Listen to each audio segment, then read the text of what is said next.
So, Vanessa, you are in Sarawak right now, right? Yes, I am. I'm coming back soon. I'll be How back. long is the conference? The conference is from 3 to 6, Oh, 3rd to the 6th. Yeah. so today is the last day lah. Yeah, today is Thursday. So after Oh, this, I'll have to now pop out to another workshop. okay, okay. Thank you for your time, and also Miss No Aidora and worries. also Dr. Cheng.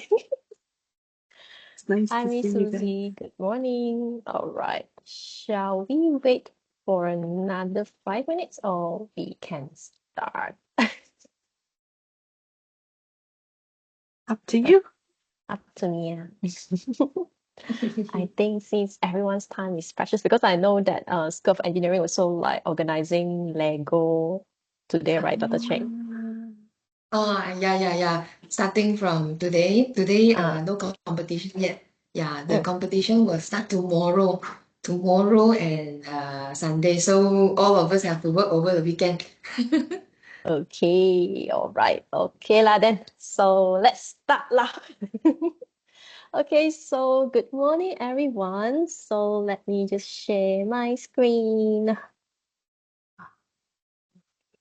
Okay.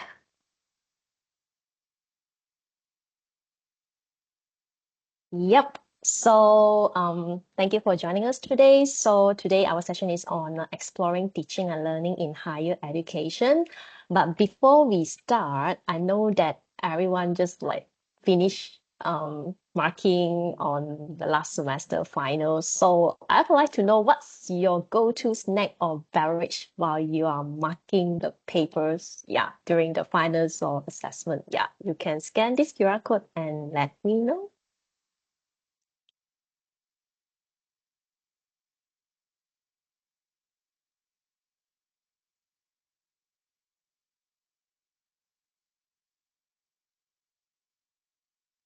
Yeah, just wondering if you like to snack while you are marking or you are really into the students' papers and yeah, you just do not want like to munch anything and yeah, just to focus on your marking. Yeah, just curious.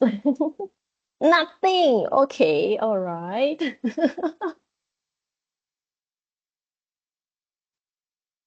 Wow. All right. So we are very dedicated lecturers, educators over here. Nuts. Ah, that's good for the brain, I believe. There's the coffee, sir.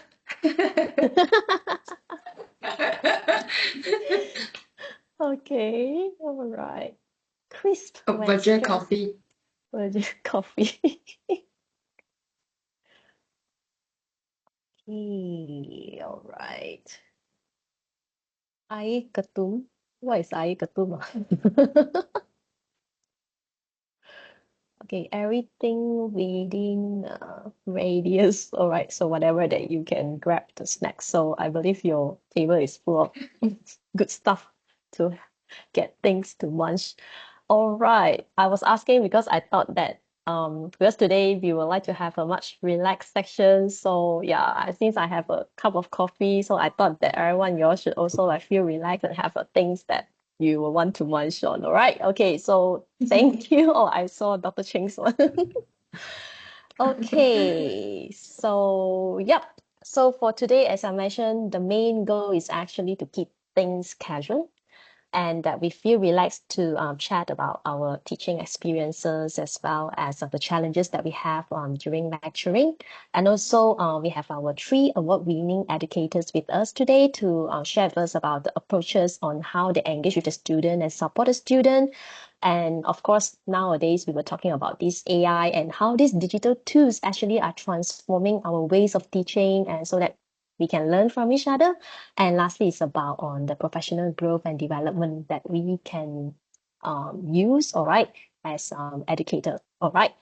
So before we dive into all these topics, So let me introduce our esteemed speakers today. So it's an honor to have all three of them here today. I know that they have a very busy schedule and really, really thank you very much for your time and effort in joining this session. So we have Miss Vanessa. So she's from Penang campus. For those who do not know her, maybe, all right. So she's from the Department of Built Environment. And then we have Dr. Cheng. So she's from School of Engineering at Glenmary campus over here.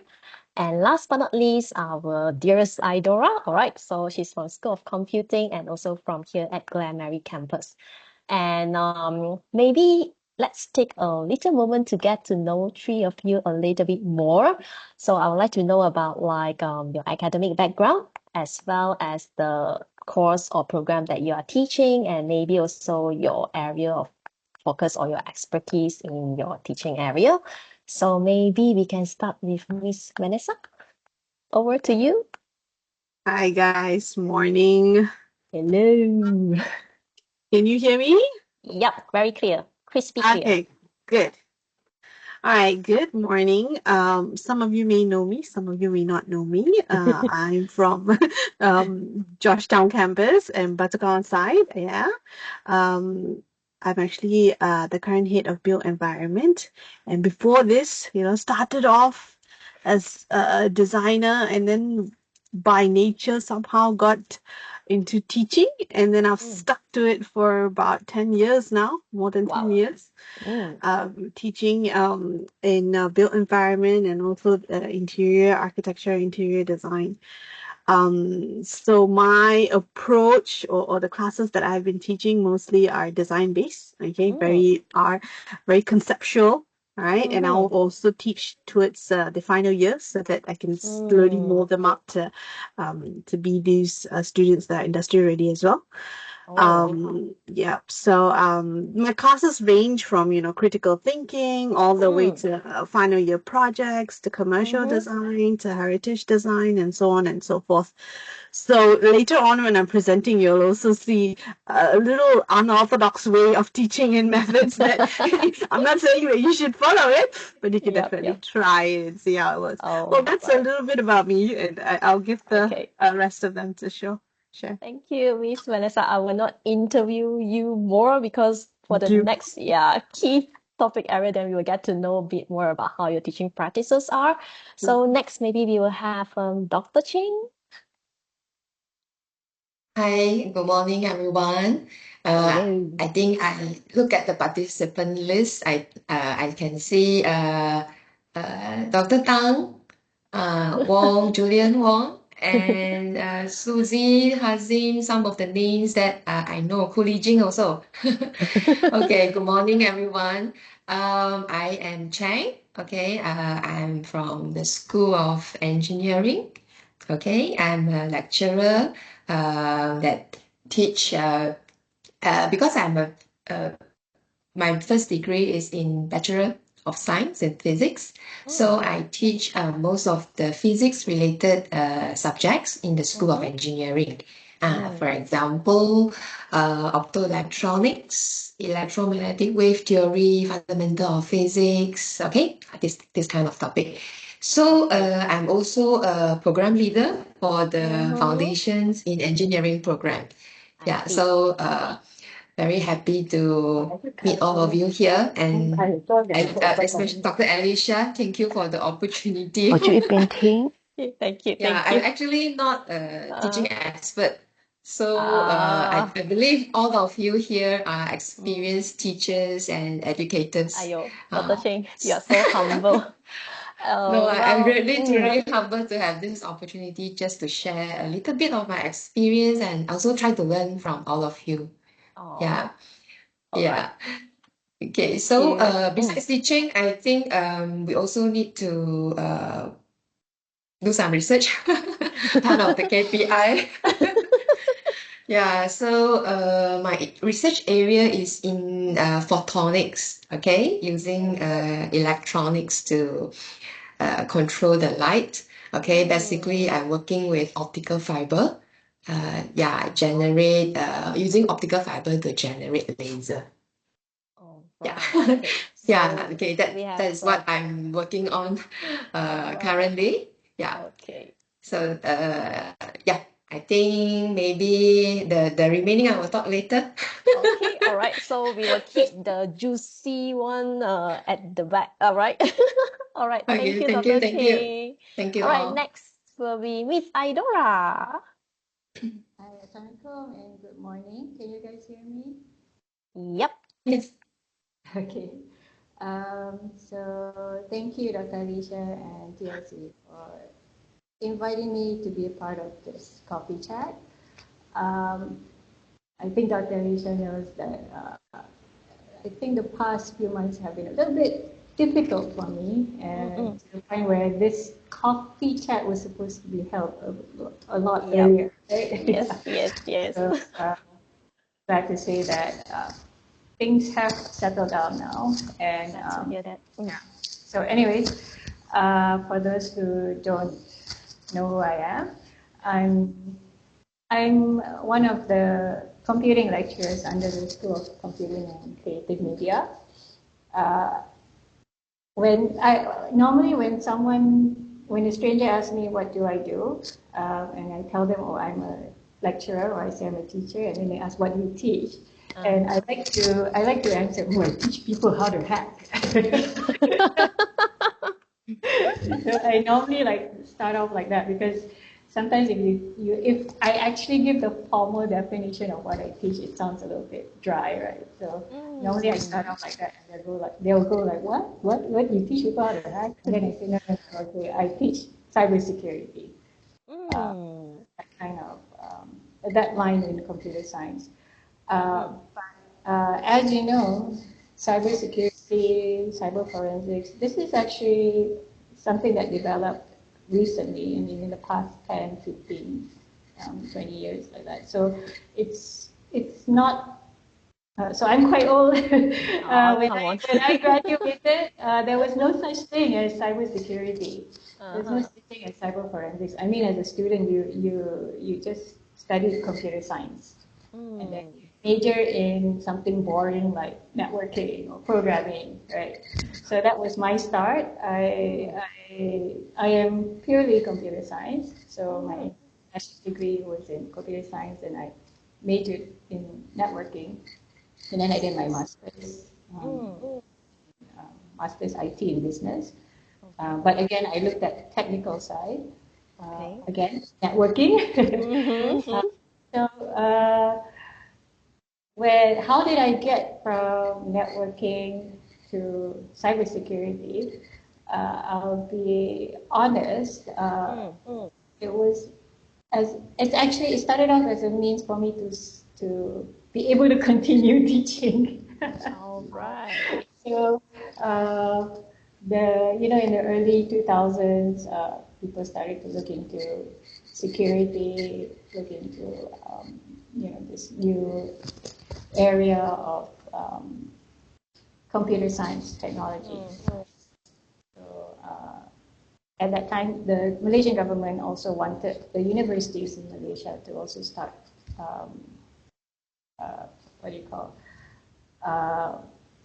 delivering courses skewed towards cybersecurity.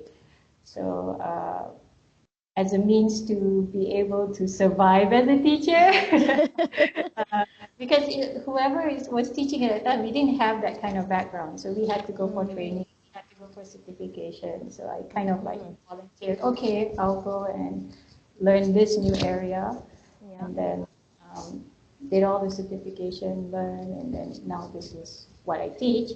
But in a way, that kind of is what computer science is. You always have to update yourself. So if you're in this line, you have to embrace technology. So, for example, later we'll be talking about artificial intelligence, AI, and how it's pretty much not just redefining teaching and learning, but in other areas as well. And how can we embrace it and not fear it? Yeah. So in terms of teaching and learning, I normally like to experiment with new things in class, and like Vanessa said, sometimes it works, sometimes it doesn't. But I always feel that it's better to try, see, get the response from students, and then you can always tweak or you can always try out something new.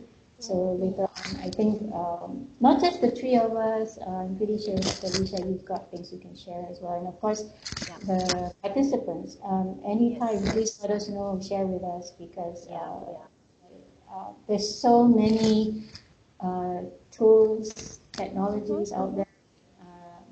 Even I might not be, I'm not aware of, and if it's good, I'd like to try it as well.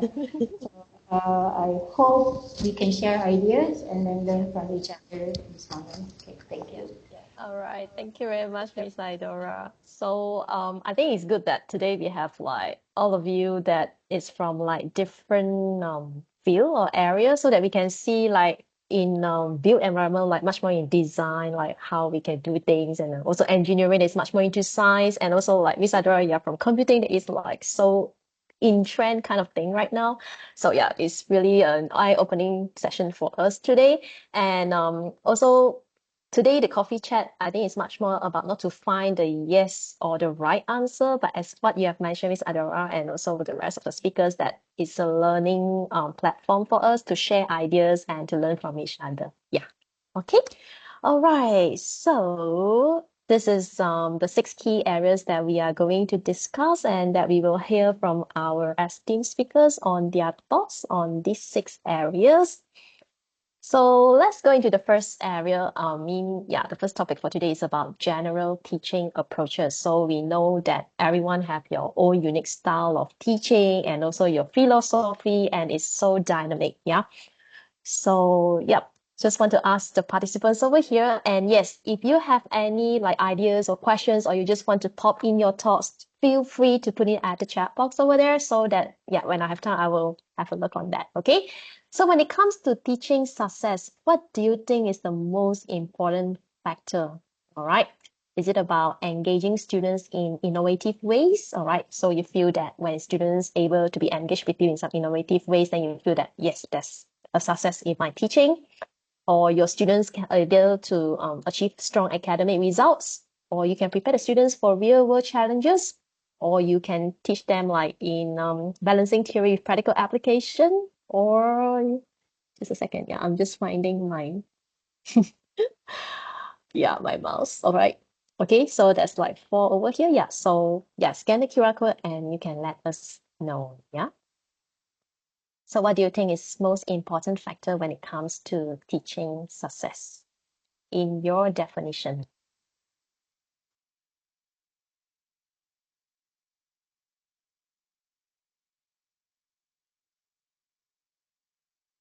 All right.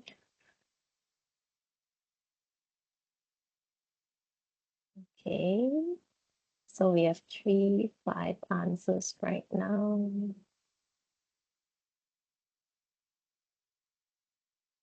Okay.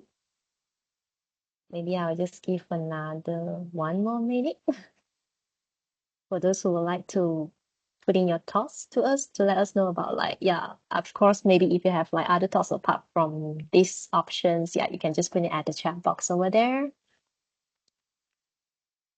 So at this current moment, okay, so most of us to think about that preparing students for real world challenges are something that is important, all right, as part of our teaching success, yeah, followed by achieving strong academic result and also balancing theory with practical application, and lastly on supportive learning environment. All right, okay. So thank you for participating. So right now, let's hear out from our speakers today. All right. So maybe Miss Vanessa, you will take the lead for this topic. All right. So what do you think about successful? How do you define like success in your teaching? All right. And maybe you can share with us some of the innovative methods that you have used, as well as some in the context of your course or program, because yours is much more on built environment, right?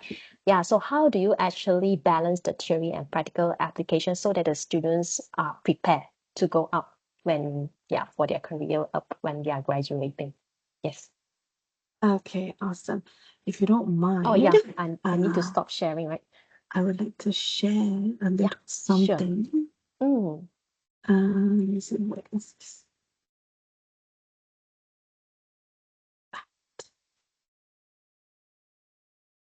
Hmm? Are you seeing my screen? nope. No? Hold on. Okay. Okay. While I work this out, right? Because it's Yes. like stuck right now. It's interesting, Yeah. you know. Oops, what am I doing right now? Yeah, it's all right. It's Lord, coming up. It's showing on the screen already.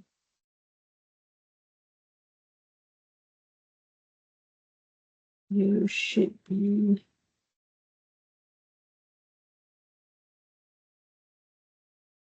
seeing my slides. Do you see my slides?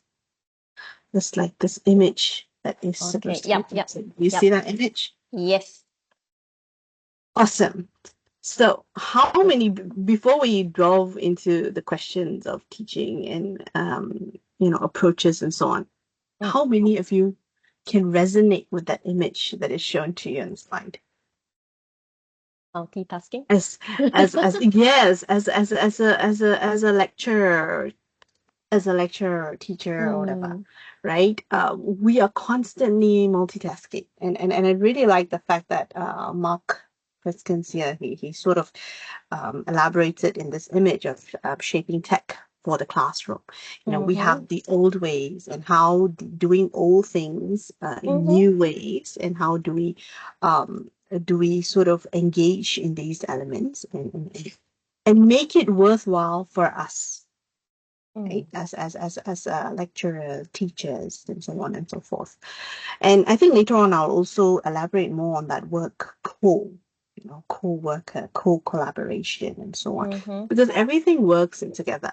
When we talk about teaching as an mm, essence itself, when we talk about the teaching approach or how do you teach, individually they have various different ways of teaching, methods, approaches, you know, how do you want to do it. And mm-hmm, also it doesn't define it as, you know, a particular semester, you know. It's always changing. You have this particular group, or this particular batch of students that this method may work, you know, and then there's a second method, seamless teaching approach that may work, and then there might be a recent group of students where gamification may work, and so on. mm-hmm, So that is something that is, I actually want to urge everyone, all the participants here, whatever I may say, it may not be the thing that you should follow. It's just, you know, to open your mind, and I'm pretty sure you guys have really cool, neat ideas as well in order to you have your teaching approach. Yeah.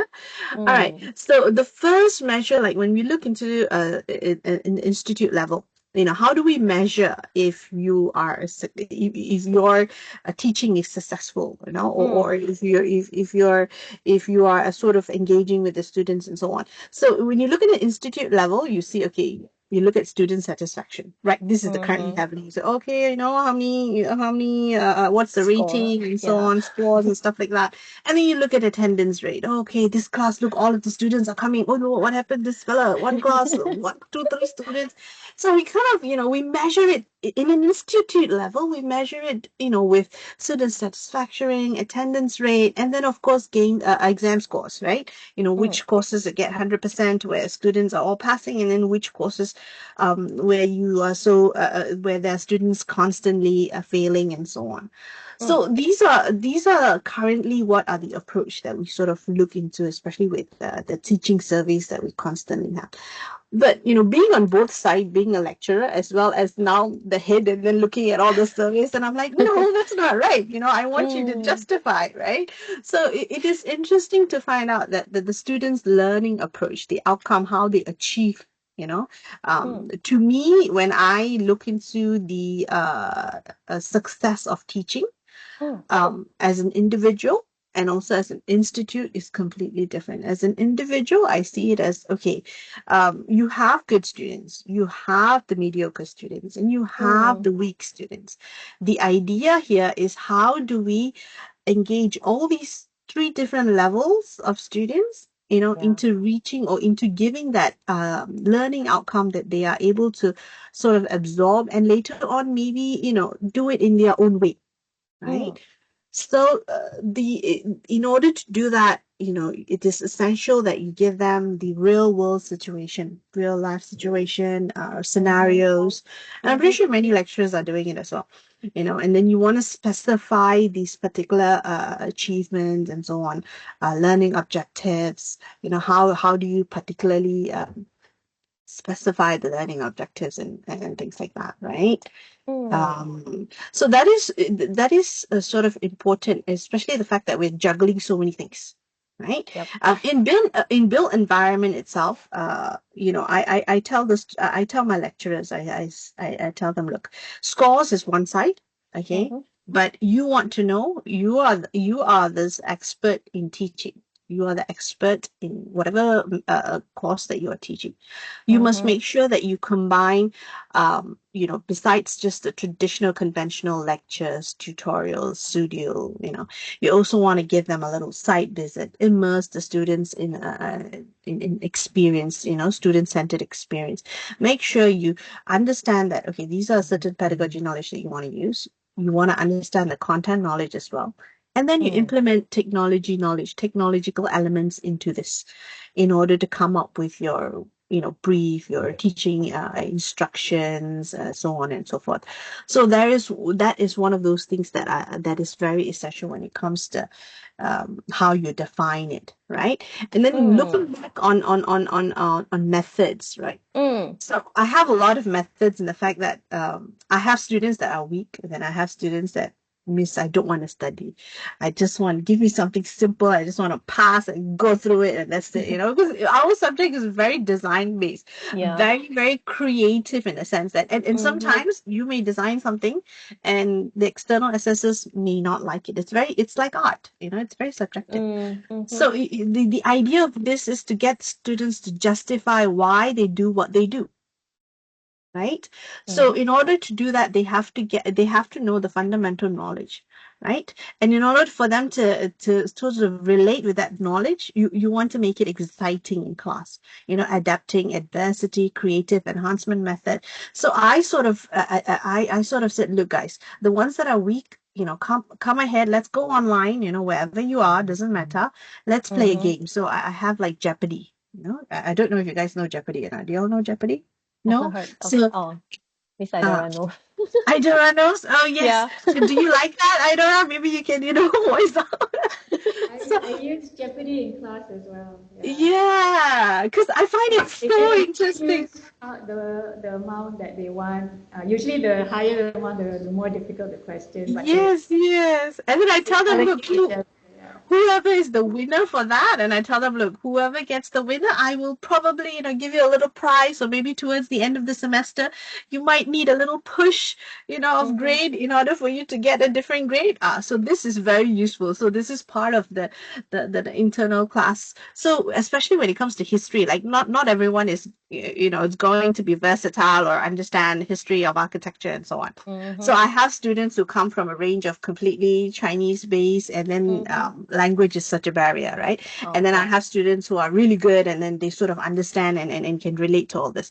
So I was like, okay, this Jeopardy is a really good one, and I try to put a lot of sort of videos and clips in there so that they can relate and understand. So in the process, they sort of learn, okay, as well as have fun, all right, and give them that incentive, the motivation to move forward, so they're like, okay, I if I can score this, then it's really good for me. At least I have like a little pocket there where on a rainy day, or if towards the end of the semester, what I can do, and so on and so forth.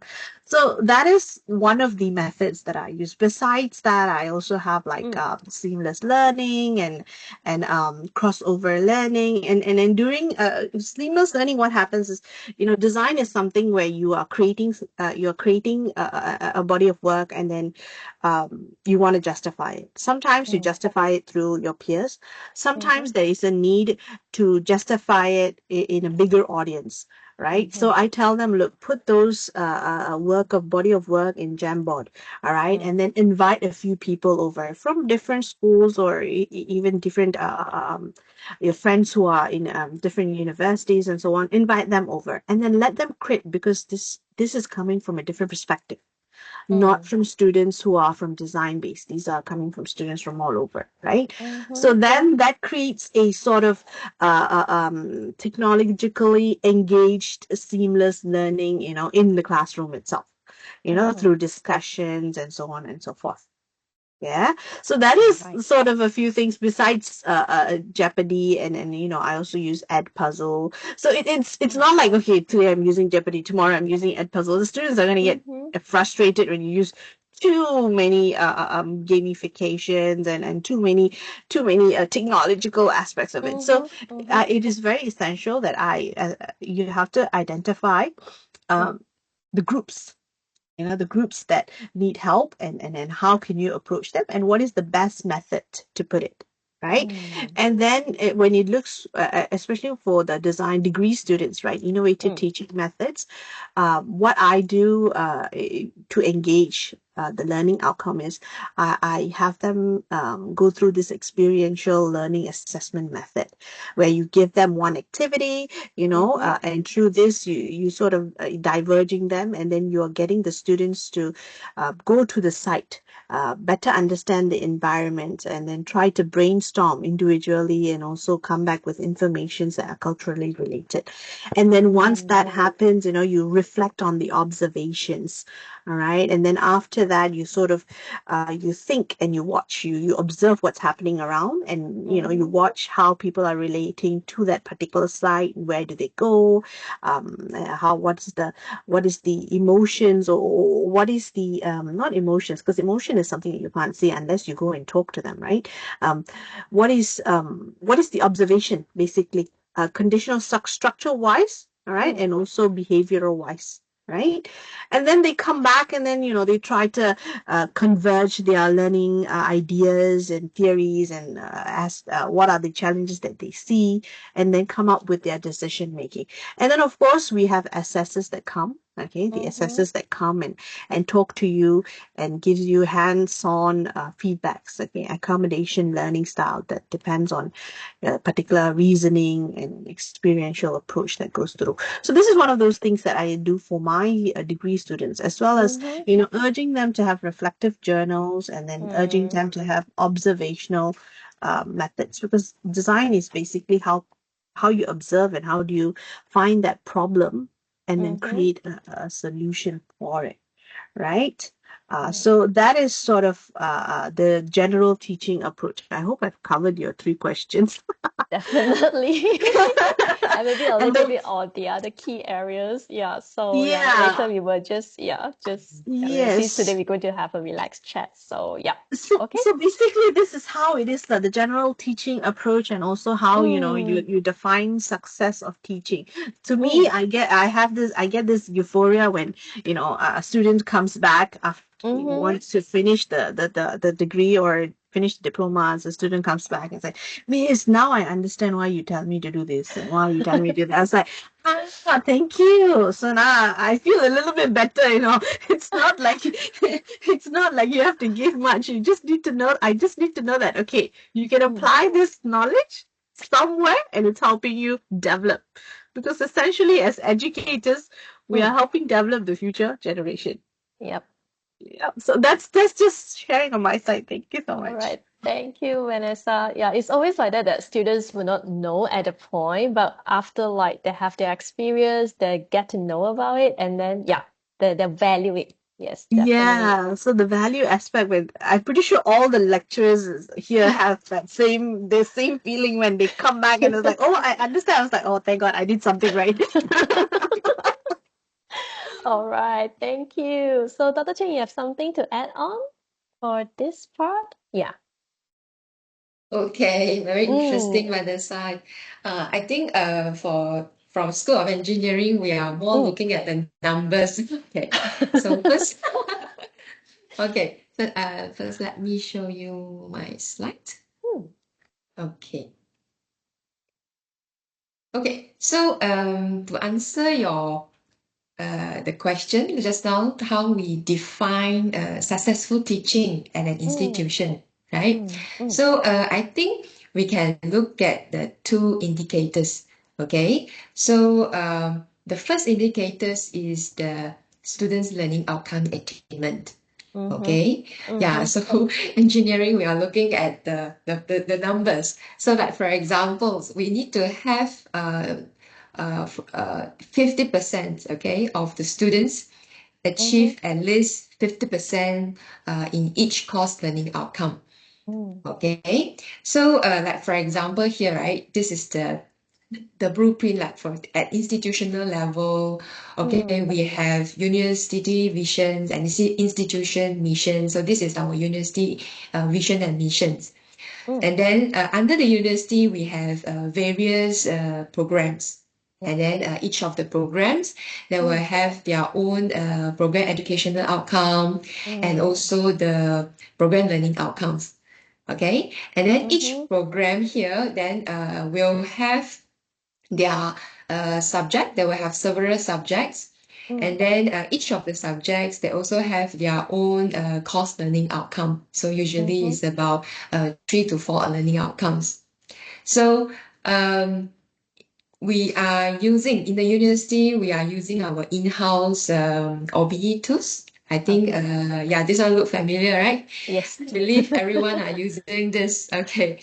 So as educator like us, okay, we will need to, after we have conducted so many lessons, giving assessment, feedback to the students, we at the end of the semester, we normally want to know what is the student's achievement, right? Yeah. So this is usually the tools that we use to measure, okay, how students achieve the learning outcome in a course.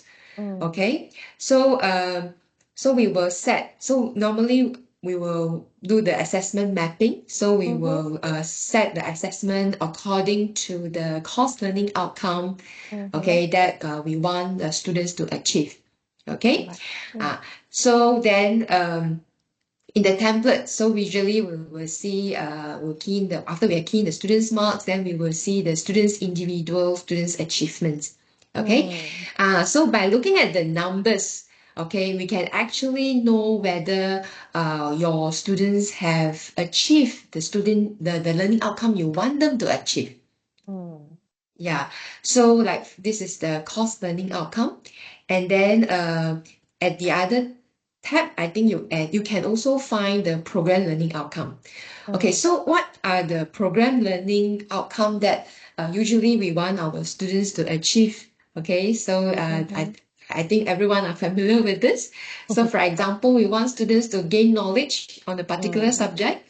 Okay, whether the students have achieved it, and then the cognitive skill to solve the problem, okay, and then some practical skill. This is important, especially for engineering school. So normally we have a lot of laboratory, okay, and practical sessions to hands-on. So make sure students have gained this practical skills during the studies. Then the rest are some soft skills like interpersonal communications and so on. Yeah. So like for example, for a particular subject, okay, these subjects may not be able to achieve, all the program learning outcome, the 11 program outcome that using one subject. So therefore we have multiple, okay, we will have multiple subjects to support, okay, so that after students finish the program, they are able to achieve all these 11's PLO. Okay, yeah.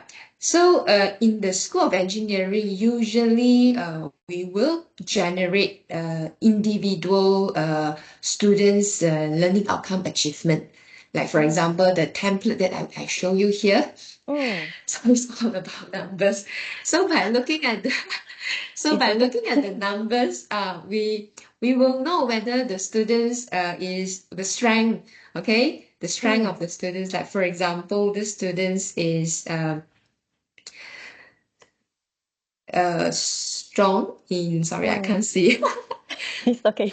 No far already. Okay, I think I saw the 86. I think these students, these particular students are strong in the PLO 4, okay? Which means this PLO 4 is actually the interpersonal skill, okay? So from the result, we can actually identify the strength, okay, of the students and also the weakness of the students, and then we provide feedback. Yeah. So, therefore, I think to define a successful teaching at the institution, okay, this students' PLO achievement is actually an important indicator, lah. Okay. So if most students are able, if in a class, most of your students are able to achieve 50% at least in each of your course learning outcome or program learning outcome, then we can say we are a successful teaching institution. Okay. Right. Yeah, this is more on the results by looking at the Number-based. result. Yeah, the score of the students. Yeah, this is one of the indicator, which I think and then the second indicator I think is the after the students graduate, okay, are they able to get employed? So it's the students' employability. So we can see how many of our students, okay, after they graduate, they get employed after completing the studies. Yeah. So usually under the Engineering Accreditation Council, we have that to monitor. So they have set the regulations like at least your 70% of your students, okay, must get employed within 1 year or so on. So yeah, so we are looking at this indicator, and then we are trying to do whatever we can, okay, to help students achieve this. Yeah. So to know whether students, if let's say our students are easily employed after completing their studies, okay, means they have equipped with all the knowledge that they need to work in the industry. They also have the soft skills, okay, like the creativity, the communications, like all the program learning outcome that we want them to achieve. The communication, we'll not only train them on practical skill, we do not only train them, give them, deliver all the knowledge. We also want them to be able to communicate when they go out to work in terms of verbally or written form. Okay, and also ethics also important, okay, and entrepreneurship skills. So these are the skills that students will gain after they complete their studies. If all the students and most of the students get employed, means we are a successful teaching institution. Also means we are successfully delivered students who are ready, okay, to go out to the real world. Okay, they can actually start to apply what they have learned in the real world context. Yeah. So the next question, I think you asked about the methods, right? Okay. What are the Dr. Cheng, sorry, I have a question. I'm just curious lah. So since you talk about the scores, right? I'm just wondering like about the employability, right? Is it like relatable to their score? Like those that like score higher, they're able to get employed like easily? Do you see that trend or yeah, just wondering. So usually score higher. Normally in the exam, we only check on the cognitive part, right? So yeah, in order for students to get employed, usually they need to be holistics, not only good in terms of academic, answering exam questions. They also need to be good in practical skill. Yeah, so we don't want to deliver an engineer who can only talk but cannot do. Okay, yeah. So they also need to be good at to have good practical skills. Okay, and as well, they also need to. It's very important for them to present their idea. Sometimes they have this design. So normally, our engineering students, okay, they know how to design, they know how to calculate, but they may not know how to present to their customer, to their superior. So a good presentation skill is also communication skill is also important. Yeah, and many more lah. Like for example, entrepreneurship. Okay, they know how to market. They not only know how to design the product, they must know how to sell their Sell the product, product. and whether the product they produce is it in demand. Okay, everybody is it in demand? Everybody need the products, or actually is not needed. So they need to know all these skills in order for them to be get employed. Yeah, so I can say the students need to be holistics in every aspect. Yeah, not only academically. Yeah. Okay. Yeah, yeah. Right. So Okay. Yeah. usually students who score the highest doesn't mean he will get the job first. Okay. Okay. Yeah. All right. All And right. okay. So talking about the methods, Innovative. okay. Yeah. Mm. Usually very traditional lah. Okay, so my normally I would start with lecture like normal tutorial, then followed by discussion. So All right. in the School of Engineering, I teach physics, Mm-hmm. and usually students will have these perceptions that when they say physics, they say, oh, very difficult. So, and because they have to deal with a lot of complex mathematics equation to solve, and then sometimes it's very hard for them to understand the questions and visualize some principles of physics. Like you tell them, oh, there's a magnetic field, there's an electric field. We can't see with our naked eye. So they will need to imagine. So sometimes when I teach them this kind of like cannot be seen, so I will need to use some animations, videos, and simulation. Yeah, so this is when I teach electromagnetic wave theory. Yeah, talking about there will be how the light propagate in the air. So they will have electric field and magnetic field oscillating at the same time, perpendicular. So when I use words to explain, they'll say, huh, what is that? So it's usually very hard for them to visualize and understand what I'm trying to say. So for us, for me, I use some animation, like the pictures. So like I show them this picture, they know, oh, it's like that. Okay, then this is the one YouTube video. I also use some of the animation from YouTube. This is when I teach the electric dipoles. Okay, these are the electric dipoles, how they align themselves when you apply electric field onto it. Yeah. So this video will shows how the electric dipole are aligned, they rotate. And then this is actually simulation tools that I find it quite useful when I teach projectile motion. Okay, so when I tell them, oh, this is the directions of the velocity. So the velocity vectors will have two components. Okay, one is in the x component, one is in the y component. So sometimes they cannot imagine. So so we can, I think this simulations tools is quite useful lah, to help me deliver what I want to tell them. Yeah.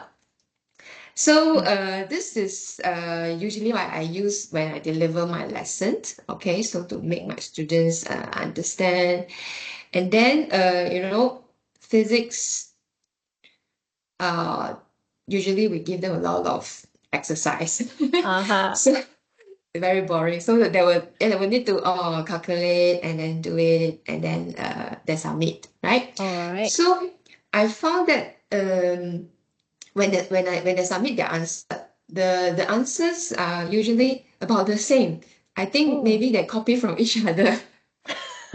Or maybe Chat GPT or My one is more on calculation, so they okay. still need to Unable. write out the steps. Oh. Yeah, so I'm not sure whether they understand or not because sometimes when come to exam, the result is not as good as what they score in assignment, because this is a homework. Normally I give Okay. them 1 week to do at home.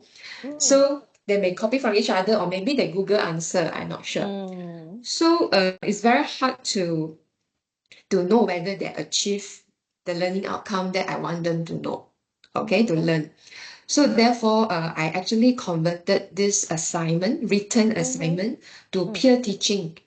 Okay, so this is one of the video that my student captured in the class, because during that time there was one student absent. Oh. So yeah, so I get when these tools are presenting the solving one of the questions. So I say, oh, I think this is a good one. So I get one of the students to capture, and then send it to the students who absent lah on that day. Oh, So I get this see. video from him. So this is the scenario where my students actually debate.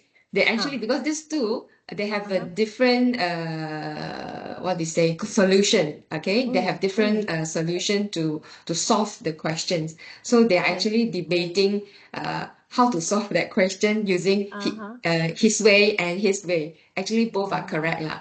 Yeah. Okay. So I love to see this in the class where students actively participate. Yeah. Yeah. And then instead of I deliver, I tell you this is like this, and then you just do it, follow my instruction. So sometimes it can be very boring. So I love to see students debate and discuss about how they solve. They use different way, because physics, they can actually, there are many ways to find answer. So it's not only fixed into one way. So I like to see students discuss in the debate about this lah. And then these two videos, basically I get students to take videos, explain how they solve. So basically in this assignment, right, I don't ask them to submit any written work anymore. So I put it into the form of presentation. So I like randomly, I put them in groups, and then each groups I will assign a few questions, and then for them to come up in front and present to the class lah, how they solve like question number 1, 2, and 3, and so on.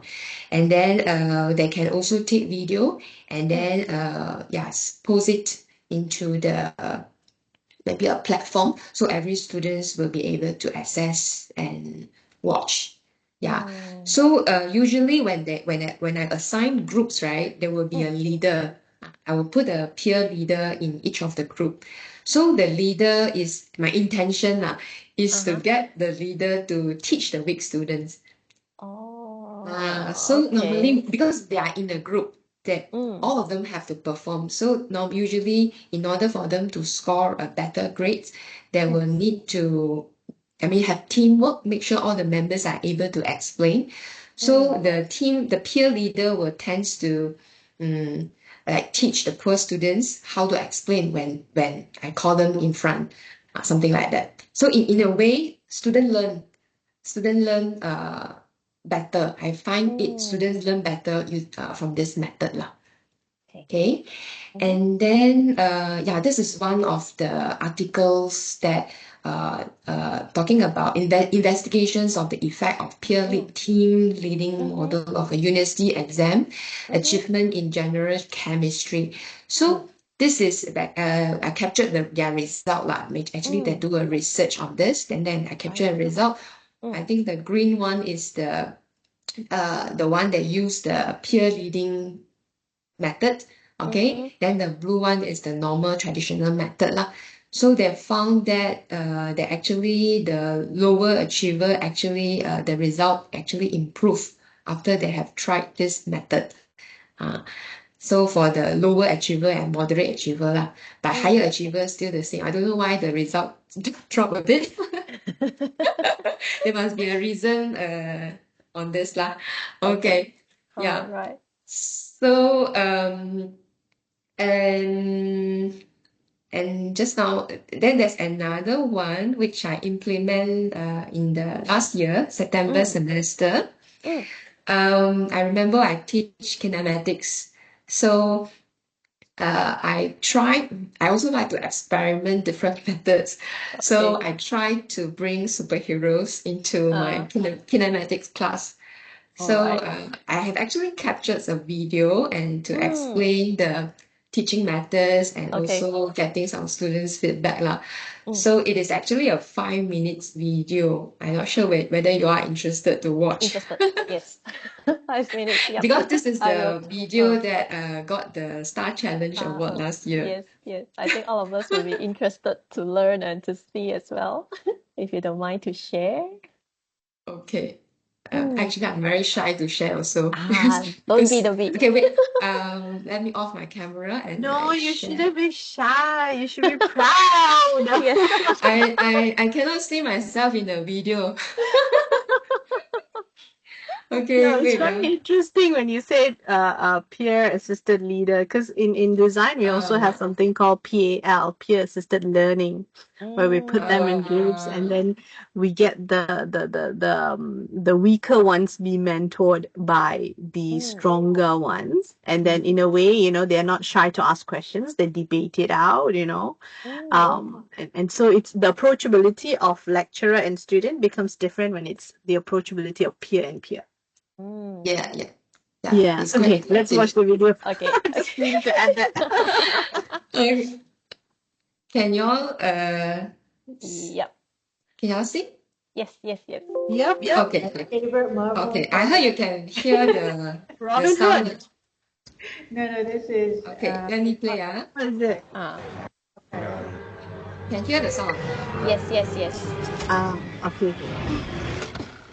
Okay.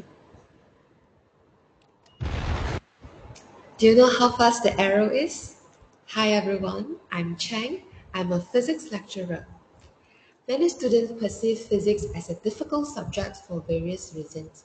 Apart from solving physics problems with complex mathematical equations, certain physics topics such as electromagnetism may be challenging to visualize, making it hard for students to understand the underlying principles. Furthermore, if the teaching method is not engaging, students may find it difficult to connect with subject matter and stay motivated to learn. During the semester in my mechanic class, I've observed that most students struggle with visualizing the motion scenarios and encounter difficulty in solving kinematic problems during the class. I've been searching for ways to demonstrate and explain difficult physics concepts using relatable examples. Until one day, I observed my son watching superhero movie adventures. He was so excited to explain to me how powerful Iron Man is. This moment sparked an idea in my mind to bring superhero into my physics classroom. I started looking for some suitable material and was surprisingly discovered that some content based on superhero can be used to support learning material for topics such as optics, advanced material, kinematics, and electromagnetic wave. In this video, I would like to share with you one of my physics lessons that I conducted using superhero content. First, I selected 3 superhero movie clips that can be used to demonstrate the concept of kinematics. This example involved 3 different aspects of physics syllabus, such as linear motion, force, and energy conservation. For each example, I explained the superhero motion using words and schematic. Then, I played the superhero movie in the class. Next, I posted 3 questions related to kinematics for students to solve during the class. For example, they are asked to calculate the speed at which Superman orbiting the Earth and determine the force that Black Panther experiences when he touches the ground. In addition to perform manual calculations with the formula, students also have the options to replicate the scenario through simulation software. Through this software, students can manipulate parameters and observe their impact on other variables, facilitating a better understanding of the relationship between different parameters. Given the superhero context, the answer obtained may not align with the real-life physics. Students are then prompted to evaluate whether the answers are rational and logical. This encourages critical thinking among students. After the lesson, I conducted a survey to gauge students' feeling about this activity.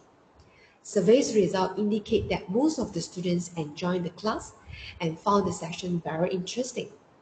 Around 93% of students believe that this activity helped them understand kinematics better, and 70% shows improvement in the test. However, a few students expressed that some questions were difficult to understand. Therefore, more explanation may be necessary in future when discussing the answer. Let's see what my students say about this activity. After participating in this activity, I felt that it was interesting and it was something different than what we have done in our previous classes. This activity showed me that we could apply whatever we studied in class in our daily life. Thank you. I think it is a really unique and creative approach towards teaching as it promotes the student to be more engaged with the lesson.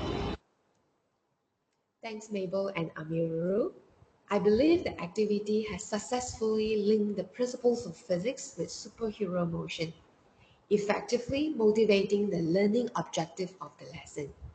It has increased students' interest in physics and has managed to capture their attention during class, making the physics class no longer boring. Wow, Dr. Cheng. Wow, very fire. No lah, don't be shy, but it's very, I mean, I think for me, if I'm a student and I could like relate like with all these movies that I'm interested in, I think it will help like the students to want to learn more because it's something that they're interested with. So yeah, I think this is a very good approach that yeah, I can maybe For me, think of. Dr. Yeah. Cheng, for me, if you're on TikTok, I'll follow you. How dare Yeah, very I interesting video though. yeah, actually this is only done once lah. Ayo, Because you should be to on do TikTok. this, there's a lot of effort have to put it in. I do not have time. Agree. Yeah, but yeah, just happen to just experiment for for once time. Okay, so I think I have taken a lot of your time. So It's okay. maybe Aidora should say something. Okay, thank you. All right, thank you very much, Dr. Cheng. Li Jing is Thank you. asking when is the next episode. Next one. Next episode, so everyone love your way of the teaching approach. Yeah, Is my how you favorite. relate. And Miss Vanessa want to learn physics from you as well. Yeah, I also hope that my physics teacher was you last Okay, good, I good, know, good. Come to my I class. wish my Come to teacher my was class. like you. Exactly. All right. So Miss Aidora, yeah, what would you like to share with us? Hang on, let me share my screen. Okay, can you guys see my screen? Can you see the screen? Yep. All right. So I want, I hope Dr. Risha doesn't mind me mentioning this to the participants, but I want to let the other participants know that Dr. Cheng and Vanessa and myself, we did not communicate right prior to today's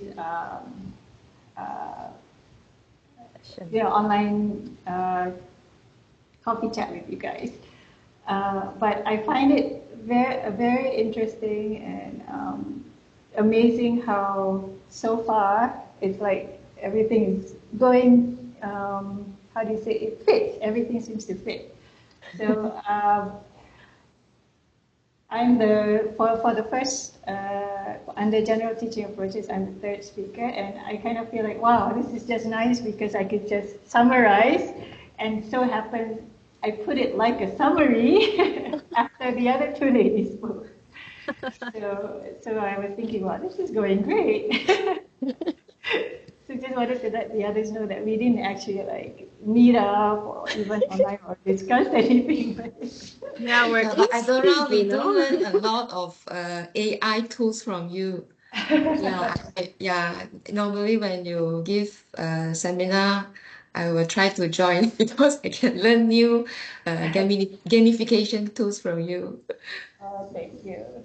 So I'll just do a summary of the first part, which was how do you currently define successful teaching in the institution and what changes might improve? Because I think it's interesting that Vanessa focused more on the holistic view of what would success in teaching and learning be, and then Dr. Cheng was talking more on the institutional side, where we can't run away from it. Every single school we do have. I know engineering school is even more detailed because they have the engineering board as well to comply with.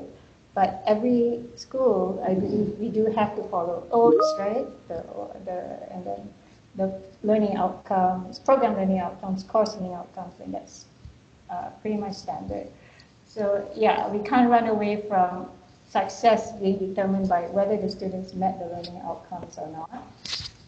At the same time, as Vanessa mentioned, you do look into, in terms of the actual classroom environment, are the students engaged when you're teaching them? Are the students satisfied? So you do look at student satisfaction survey, right? We look at, do they know how to critically think? And then how much they retain the information or the knowledge, how much do they retain? And of course, when they graduate, are they employable? So this was already covered by both Vanessa and Dr. Cheng. I think perhaps what I want to mention is, Dr. Lisha, when you asked us what did we, your Slido just now, right? There was one that had 0, right? I think it had to do with innovation. I think so, right? Yeah. The one where you ask the audience, okay, what did you think Yes. success teaching and learning is? And Yep. there was a 0%, Mhm. which was innovation. Mm. But as teachers and lecturers in this day and age, we cannot run away from being innovative. So one part of success in teaching and learning is also innovation in teaching. And this, we have to have this in ourselves where we always want to improve continuously. We tell our students, you don't stop learning. When you work, you're still learning. But are we doing the same thing as well as the teaching force, right? So we also need to continuously improve and innovate. So I feel bad because I didn't select that either. I selected something else, thinking that someone would select innovation. But just to let everyone know, it is also considered as success in teaching and learning is if we have this ability to innovate. And then I just want to summarize. So that's what I think roughly we define success in teaching and learning is. And then your second part was, how do we improve this, right? How do you improve this definition? So apart from what we are already looking at here, student engagement, learning outcomes, critical thinking, what is the trend now, if we're looking at teaching innovation, is to include these things like global competency, community and social impact, emphasis on lifelong learning, personalized learning. So that's where AI comes in. Interdisciplinary skills focus. I think as an institution, we need to increase that where we have different disciplines trying to have our students from different schools, for example, work together on not just community projects, but perhaps you could have more than one subject that could have the students, different students get involved. Last week, Aswa's session, which was talking about Experiential learning, right? I mentioned in the chat, I said that I've always had this dream where I could have my cyber forensics students go into moot court with the law students, and have this let them role play this cyber forensics case, and my student could be one of the expert witness, and the law students would be questioning them, and have that atmosphere. Because one of the areas in cyber forensics that I cannot simulate is that part. Do that in class. I'm not a lawyer. I don't know much about how things goes on in a court setting, right? So that's something that I guess we could look at as an institution. Interdisciplinary skills, incorporation of well-being. I think my colleagues, especially, we do have in SCCM, we do have students who have learning. I wouldn't say, I do not know what is the correct word to use, sorry, but they do have a medical condition in terms of learning. Yeah, so for example, we do have students who in final exam are given additional time because of their I believe you don't say learning disability anymore, but I do not know what the word is now. Maybe it's neurodivergent students? Yes. Or neurodivergent learners? They do have medical condition. Medical condition, and they're given a doctor's letter where they are allowed extra time. So you can imagine when they're in class, how we have to look into their well-being. We have to look into the students who do not have this issue, their well-being, and at the same time we have to look into our well-being, because we want to make sure, we're not actually like trained, and perhaps that's one area where later on we can talk about the support from the institution. Some of when we have these kind of students, we were not trained to teach these kind of students. And it can affect our well-being as well. So that's another area that we may want to discuss later.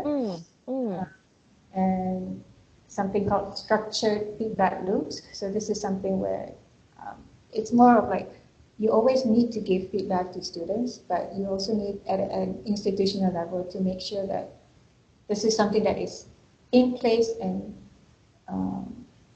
all lecturers follow this. That there must be some way where this feedback loop is more structured and regular, I would say.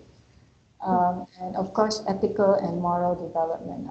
I think we'll discuss this a bit more when we talk about using AI-enabled tools later.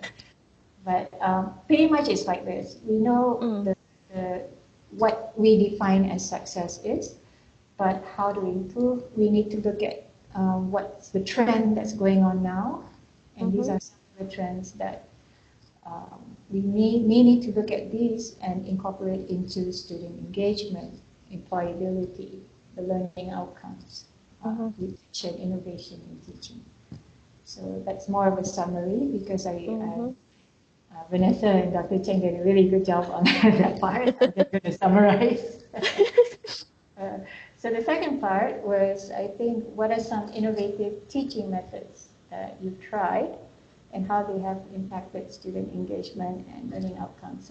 Again, I decided to take a little bit of a different approach because I've done a few P&L sessions. So I thought this time, okay, I'm not going to share what I did. I'll share what my colleagues did.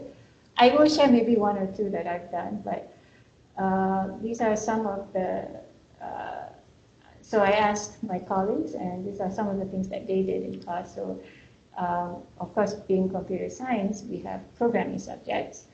So I have colleagues who have done build your own solution code. So in the past, the way you teach programming is, okay, do this, can you, you give the students, okay, you need to do this, right? So now it's more of, okay, we have this situation, can you build your solution code and let me take a look at it. So it's sort of like flipping a bit. Tell them to try out, and then you give them feedback and how to improve. Because in coding, right, there's so many ways to actually get the output. There's not just one way to code. Okay? And then allow students to demonstrate what they found online and how they use it in the assignment. So again, we need to realize that students will get content from the internet. And instead of telling them, no, don't do that, more of, okay, you found this online, how are you going to adopt it in your assignment? You let me know. Right? So in a way, yes, they found something that someone else has done, but tell them to, again, critical thinking, how would you use that in this assignment then, right? Okay, adopting AI in class. So I think this one later, they will be under the transformation. Digital, yes. And then fun learning. So I'm going to read out what one of my colleagues, I asked her, and this is Michelle. So she teaches foundation. And again, I think it's a good idea to also realize that not all of us get to teach all levels. So foundation being the ones that just came from high school, right? Going to foundation. Then you've got diploma students, and you've got degree students. And degree year one students are very different than degree third year students. So I mostly teach diploma second year and degree second and third year students.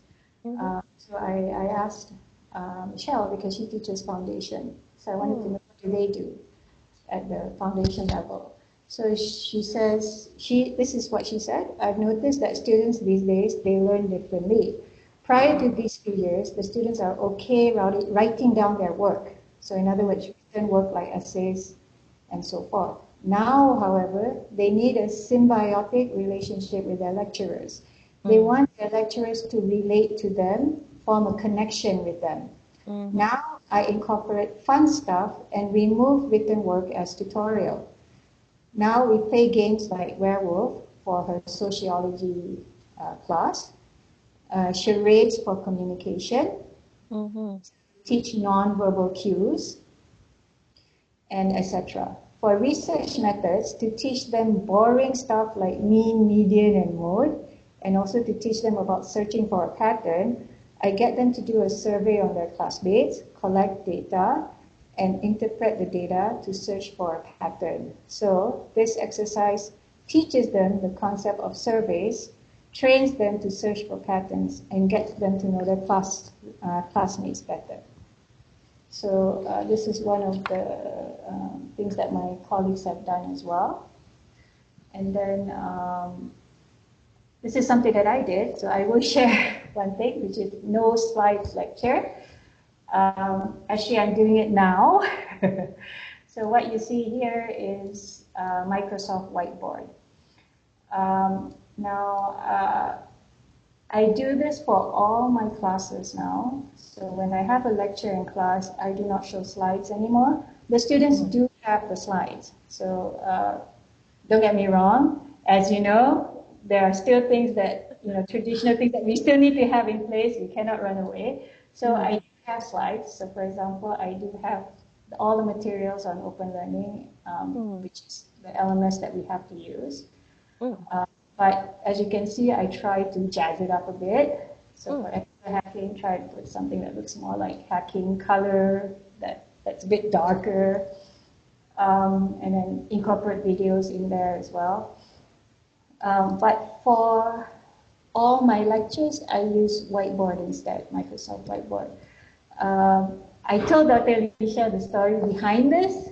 So actually, I started using whiteboards during pandemic, when we were, everyone had to teach online, and then we all had to work from home. And the idea came from my own kids. So I had 2 kids at that time, Form 2, Form 3. And I saw them yawning when they were learning from their teachers.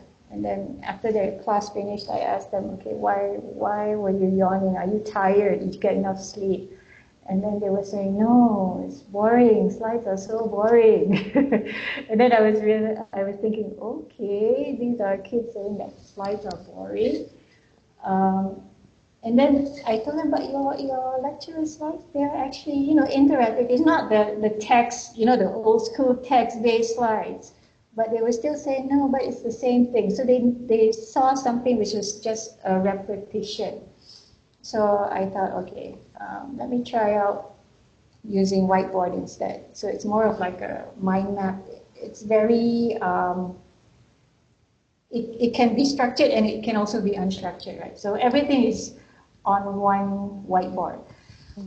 And what I do is on the whiteboard, I just take out what is important for each topic and we just focus on that in class.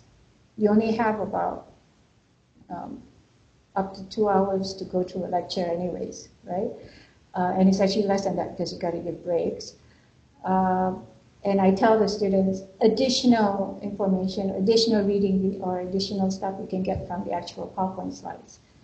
So I started doing this, and then I think you don't have to have, what I'm trying to say is you can have lecturers using slides, no problem. It's just nice to, I think for the students, in a school, oh, okay, there's this one person who's using something else. But even if you're using something else, like if you're using Prezi instead of slides, you still need to teach that. The content still needs to be there. So it's just a different look, right? It's just a different way to deliver your content. So it started off, for me, I use whiteboard because my kids were saying that they were tired of seeing, you have 3 subjects in a day and everything is just slides, slides, slides. So I thought, okay, I'll be that one person that shows something else. And then it kind of stuck, and I've been using this in class.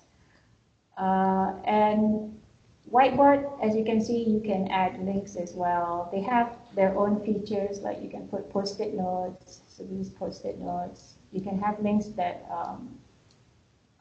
you can even actually embed a video inside as well and run the video from the whiteboard, or you can have it as a link and then open on your web browser. And whiteboard now, so from 2020 to 2024, whiteboard has very nice new features as well, which I will show later when we get to the other topics. So that means like built-in templates and so forth is already available. And the best part is this can be saved as a PDF file. So you don't lose the resolution if the whiteboard is really big, and the links and anything that you have still works. You can click on it and it will open up in the browser. So this is what I do that is different. I don't use slides anymore when I'm having a lecture. Yeah. And I'll move on to the next part. I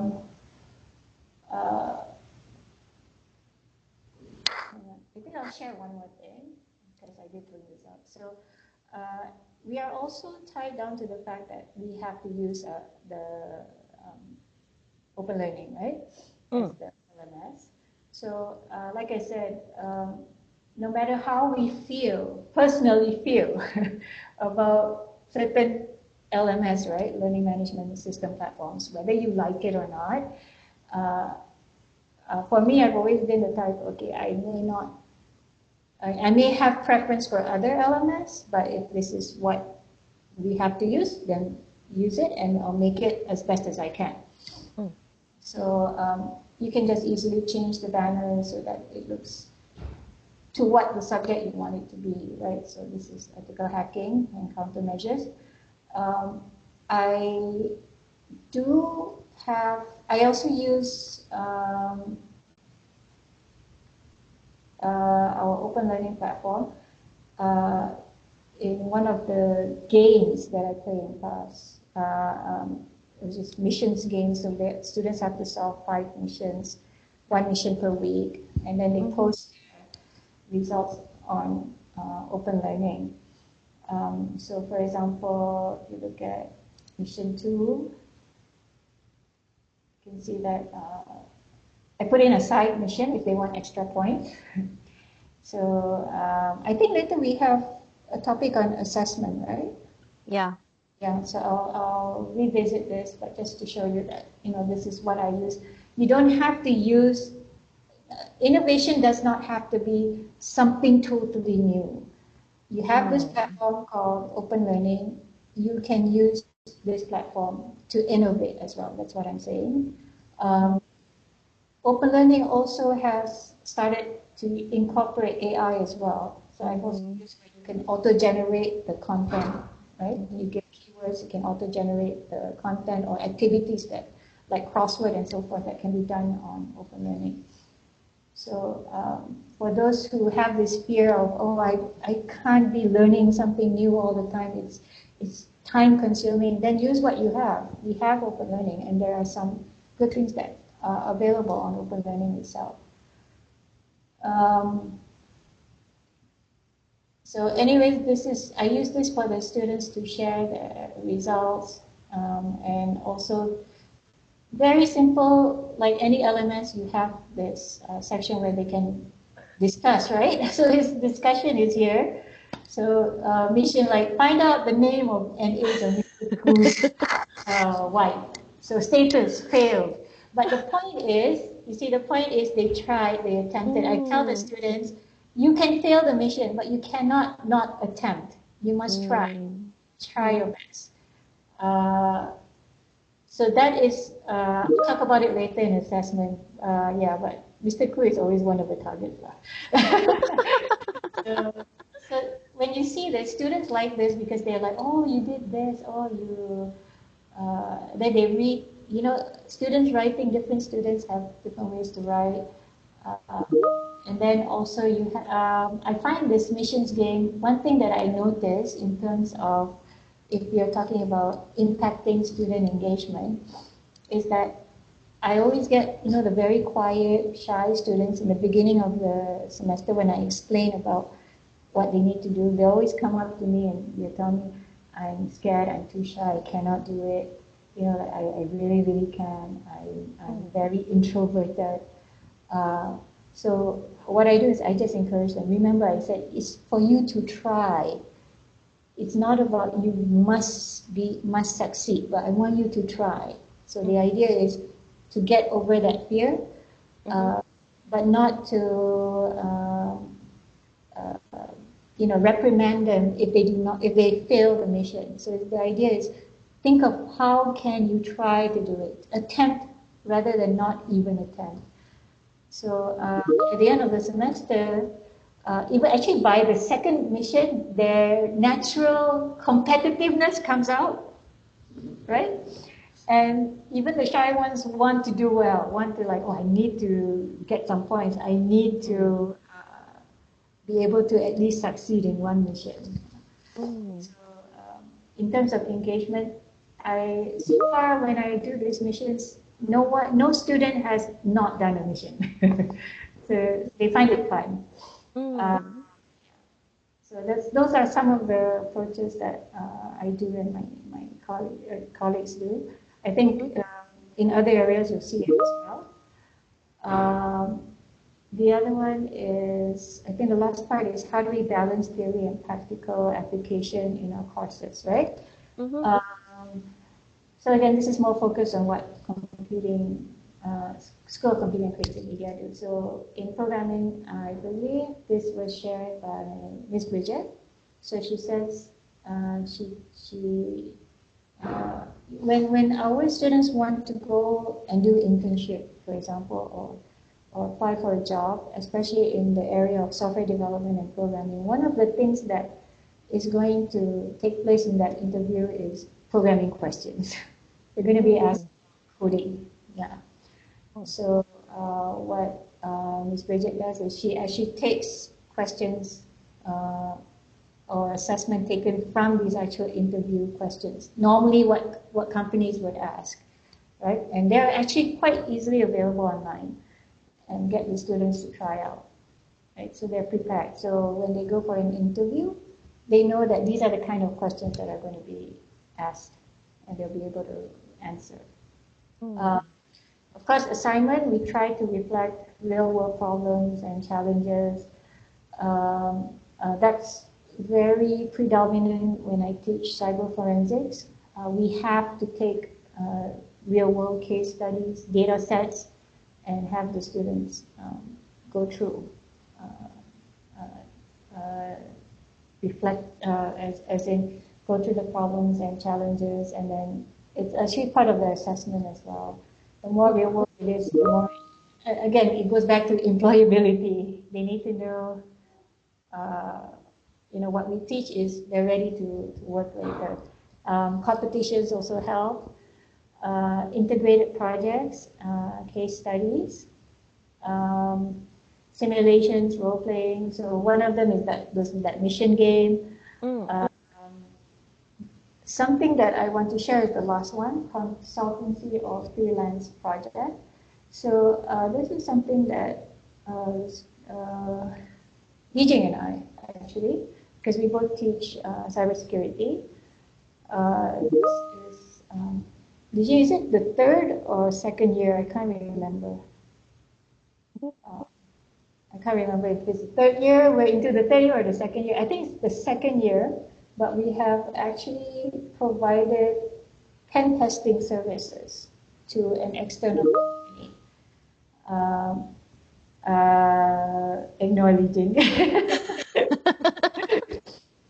So what we do now on a yearly basis is we have this external company that will hire us and our students to do the pen testing the network security for them, and the students are actually paid. So, and it's not an internship because they're still students, but they have actually gone through the subjects like ethical hacking, pen testing, and then those who want to be involved in this project, we select them. We actually get the team leader to be one of the students, and they are actually pretty much working like a freelance. And my role and Li Jing's role, my role and Li Jing's role are more as facilitators. So we don't even get involved in the actual pen testing. We get the students to do that. And then they actually have to come up with a report, pen testing report. At the end of the day, the organization needs that report for the ISO audit, actually. So they have this, while they are studying, they have this experience of doing something that they will be doing later in the industry, even to the point where, they've got to sign non-disclosure agreement, you've got the whole paperwork process, all that is also, the students also go through. So this is something that is still quite new. I believe it's the second year. Why I say it's actually more than 2 years is the first 2 years we were giving out free service. And then last year I talked to my head of school, Julian Lee. I said, okay, our students can do this. I think we can charge, consultancy. So he said yes. So we did that now. And this is going to be something on a regular basis every year. So I think this is very, very, valuable to the students. The company also gives them, a letter saying that they did the work and so forth, so they can use that as well when they're looking for internship and jobs later. So this is something that we just started over 2 years ago. Yeah. So stop here. I think we can, because I just wanted to share what my colleagues did, and then we've still got other topics to go into as well. All right, thank you, Miss Aidora. I believe like teaching is quite a long journey. I mean, like comparing out, I mean, I'm not sure what's your age, during my generation. And now I can really see like a very big difference whereby lecturers really do put in effort nowadays and not just like teaching whatever it is on the textbook and then it's very dry and boring. So as what Miss Ara has been like talking about this innovation, it's not just about like using very like technology kind of thing, but it's much more on your effort in like engaging with the students, which is very important. And because of the time constraints, so I will not be going to like each of the question because I think some of you all have already like touched a little bit on like for example like assessment and also like how you engage with the student. For example, like Dr. Cheng, you use like the superheroes, and I realized that Dr. Cheng and Miss Aidora also like use their kids as an inspiration on how to teach. Yeah, I think that's part of innovative practices and approaches that actually help us like to discover what we can do better for our students. Yeah. So my next question, all right, to three of y'all will be much more on this AI. Because this is, I think, something that is a very in thing right now. I know that we have this discussion during our GE conference that Miss Vanessa is part of the panel. But yeah, I would just want to know that in your course, so is there like any challenges or you see it as opportunities, all right, with this AI coming up? And do you actually integrate like any AI tools in your teaching? Yeah, so you can share with me. So maybe we can start with Vanessa. Okay. Yes, I did have the opportunity to share this teaching in AI with the students as well. When you look at the role of technology and the role of AI, and how the digital paradigm or the digital landscape is changing vastly, uh, to me, I say embrace AI, Mm-hmm, right? Because it is enhancing the education together. It's mm-hmm, not a part. I don't see it as something that separates two entities. I see it as something that enhances the education process. I see it that it enhances the experience, right? So, in my perspective, AI should be seen as more of a collaborator, okay, rather than a threat. mm, It should be seen as how do you say it, like your co-worker, you know, someone where you can sort of quickly engage and quickly disengage, and so on and so forth. Now, why should AI be seen as a collaborator? Because when you're doing something, all right, we know in the first image, I showed you with all those different aspects of teaching that we have, not just presenting slides, mm, feedback, student rapport, and all of these other elements that is part of being a lecturer, right? With the implementation of AI, to me, it speedens up the process mm, so that we get to focus more on the students. We get to mm-hmm, focus more on their learning process and on the mm-hmm, engagement that we give to them, instead of the paperworks and getting things all ordered.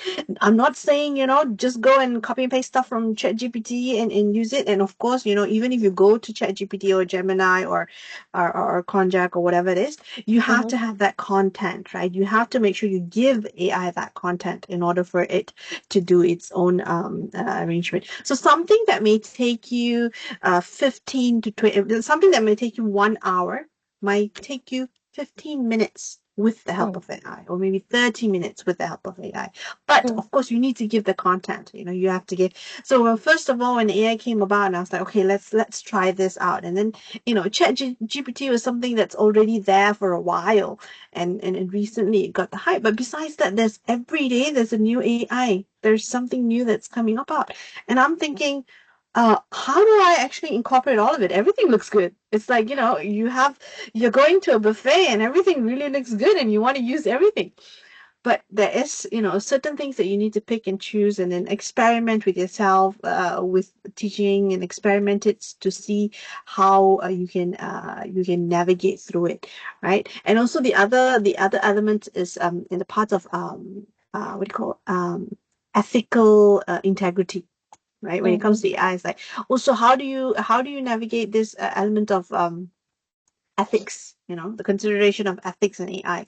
You want to embrace it, you want to use it, you want to make sure that not only you as a lecturer use it, you want to make sure that you are able to give that hand to your students as well, right? So in built environment, we sort of there is a process where we'll stop. Okay, students, you are able to do this in AI, and then the rest you are not able to. So let me see if I can share this particular slide with you.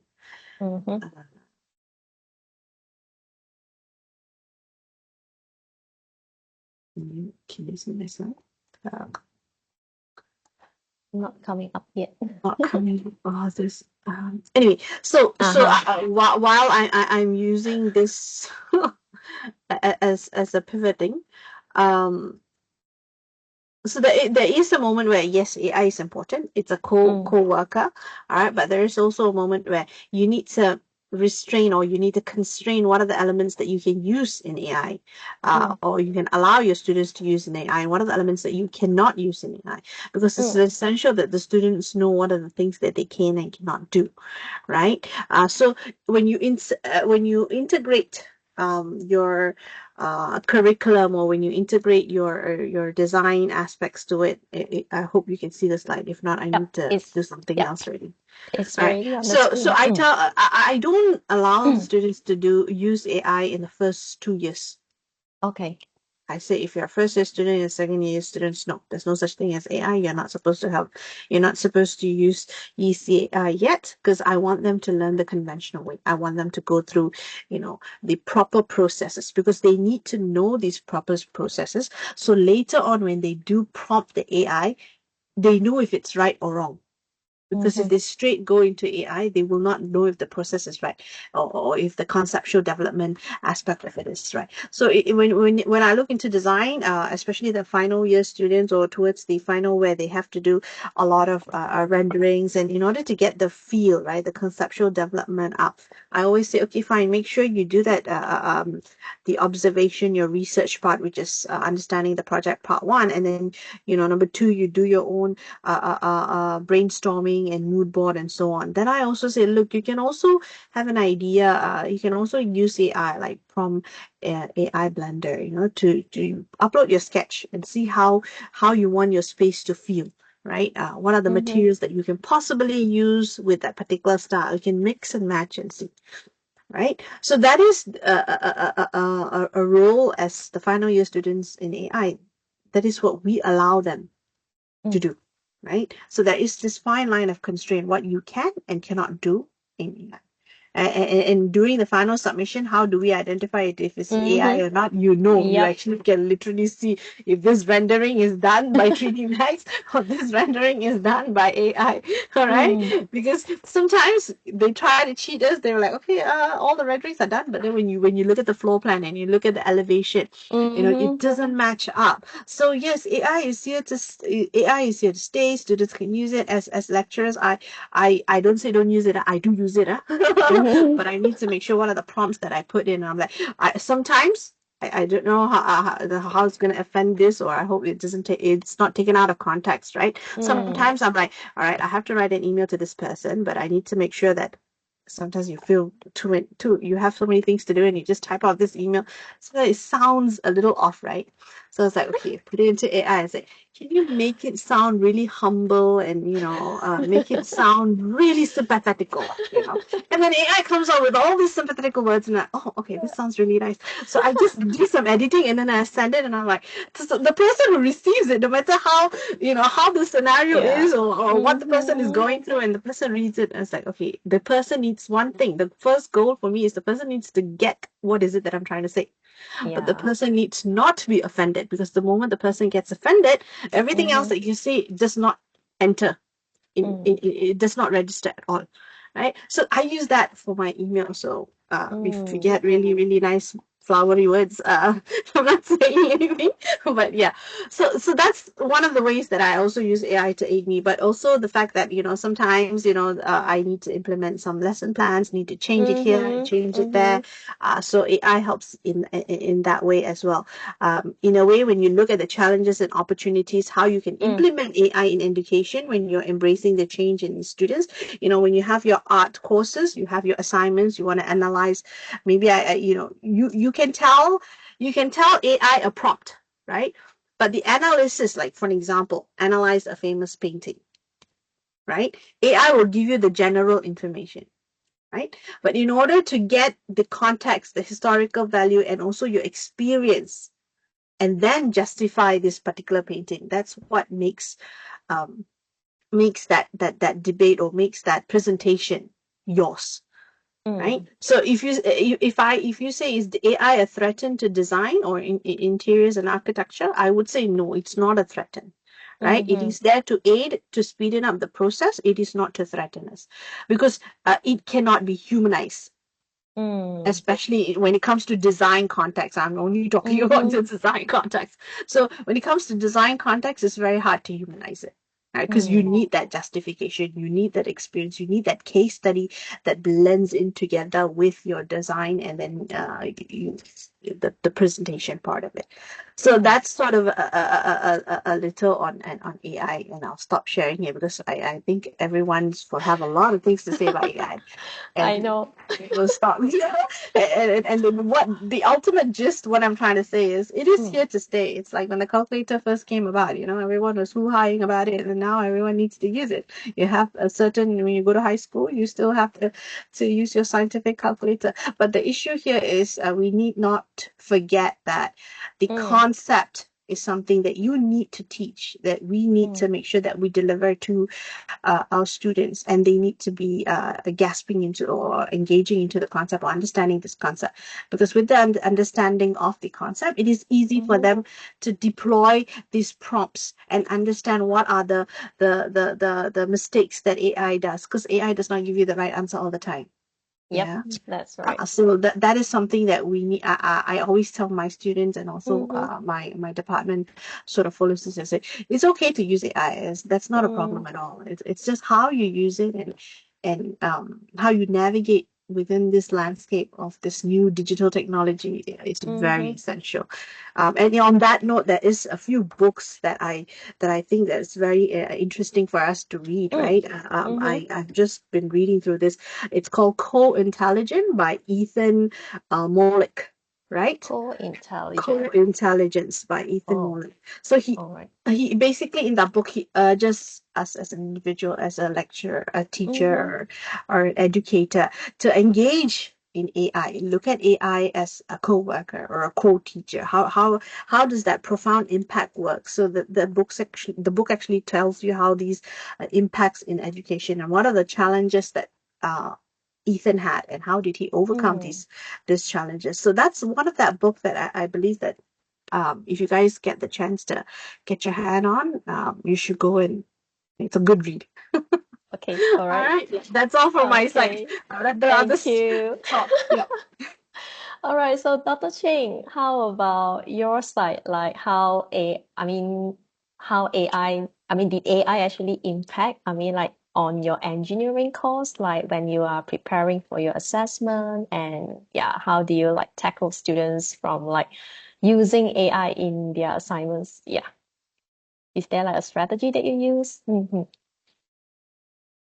So far, there's still no clear policy set by the university in controlling the use of AI. So there's a good side of it and also the bad side of it. Okay. So talking about the good one, so I think everyone use AI now because it's very efficient. Yeah. So by one click, you can generate multiple images, videos, or maybe write the script for presentation, or maybe you just put in some points, and then they can the even I think AI can also help to generate presentation PowerPoint slide, right? And analyze something someone told me before, I never tried. If you throw in a book, they can even give you a summary of the book. You not even need to read it. Yes. So until this extent, so it's very efficient, yeah, and very quick. So we will tend to maybe students, I think every one of us will tend to rely on it if we use it in long term. Okay, so maybe in one day we will overly rely on the AI tools. Maybe without AI tools, our students may not know how to do presentation. They may not know how to write reports. Yeah. So it will diminishing the creativity of the students, even ourselves. Okay. And we tend to not using our brain to think that much because AI can help us to write out the points. Yeah. So that's the challenge that maybe we should have some policy to control it. But I'm not sure how. It is really a big topic to talk about. Yeah. So talking about like the students' submissions. Okay, so when students when we ask students when we give written assignments to students and when they submit the report, we also not sure whether it is the real work of the students, and it will give some challenges on how we evaluate the students. Yeah. So usually now I will try to reduce the written assignment. I mean, but some cannot be avoided, like final year project, they still need to write thesis, write reports, right? Yeah. Okay, but if like normal small assignment, which costs about 5%, 10%, maybe you could consider changing it to presentations instead of asking for a written report. Okay, because when you meet the students physically, okay, when he speak, when he presents, and he need to think, then from there you can ask question to check whether students understand. Yeah, so from there maybe we can change our evaluation method. Yeah, or maybe change our assessment method. Okay, so to minimize this use of AI in the into preparing their reports lah. Okay, and copy plagiarisms issues. Yeah. So also I'm not sure about if there's a risk of personal data privacy Being leaked issue. Yeah, because sometimes everything, because we when we are overly rely on AI, okay, then we will ask any questions that Yep. we encounter every day. Like for Yes. example, tomorrow I'm going to Thailand holiday. So I'm very lazy to plan my itinerary. So just ask AI lah. Just ask AI, I'm going tomorrow and which day, which day. Then can you plan the itinerary for me? So because by putting in the exact date, they will know the season. They will know where is a suitable place for you to visit at that period of time. So now I'm not sure whether AI will capture I'm going overseas in the coming next 3 days. Is it consider no privacy? Will this data be leaked to another third party, or maybe tomorrow I will receive advertisements telling me where to stay and which attractions to go and what ticket, and so maybe somebody will sell me tickets, sending me emails about this. So I'm worried about the privacy. I'm not sure, not from the computer space background. I believe someone is monitoring, yeah, and using our data. So maybe the privacy issue. And another issue maybe is the bias. I'm not sure whether, because AI, they need a lot of practices, they need a lot of questions that's why they are open up free for us to try because they need a lot of data to train the systems. Yes. Yeah, so some area maybe is fully trained and maybe some area are not well trained. So like what Vanessa said just now, they may not give us the correct answer. So if I fully rely on AI, then I will have problem. Like if I ask AI to plan my itinerary and I just solely believe in AI, then I don't know where I will end up with. Yeah, so that will be the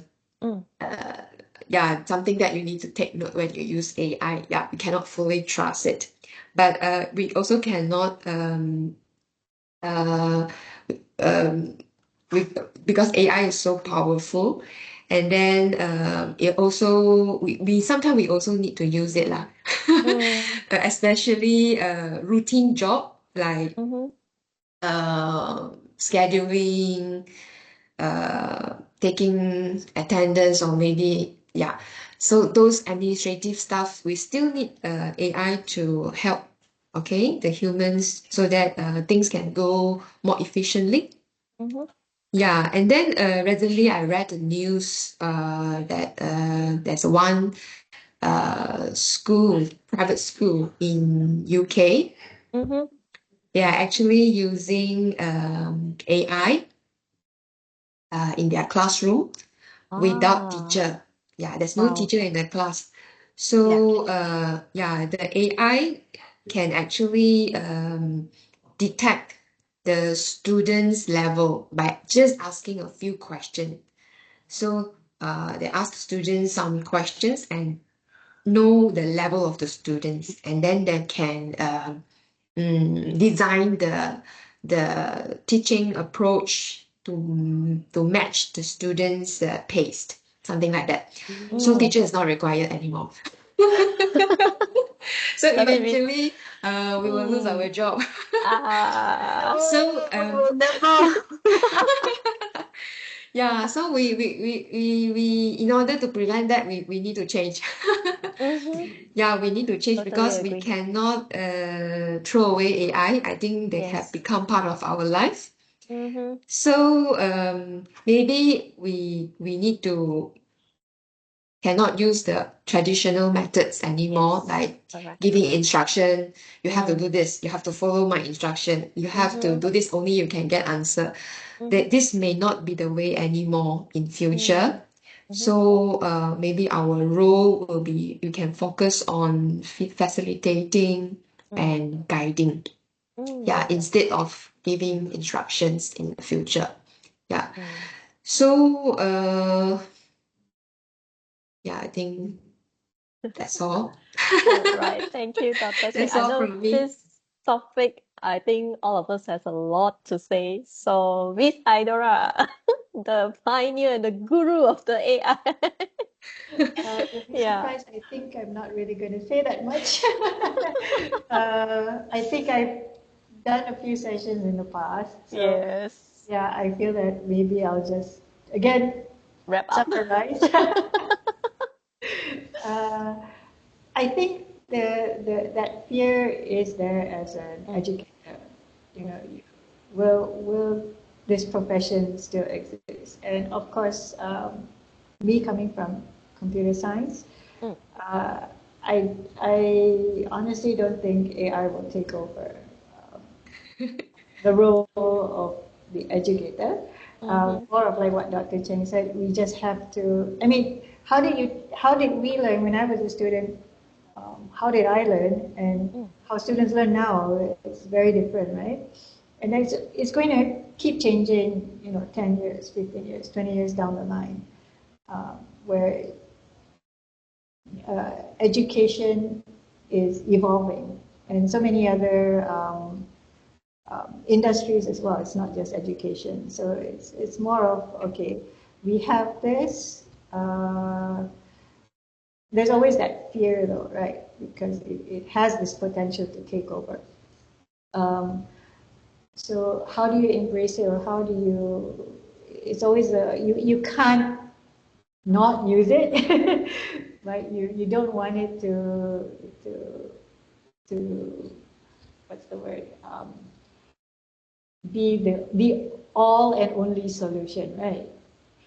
And I think for now we have this. It's at the period where we are transitioning. So a lot of us are trying out things or trying to figure out um, um, what can be allowed, what can't be allowed, what is the barrier or what is the boundaries, right, that we should put in place. In terms of what I know some of my colleagues are doing, in terms as, yeah, well, so currently, similar to what Vanessa has said, AI is still, we treat it as a tool only.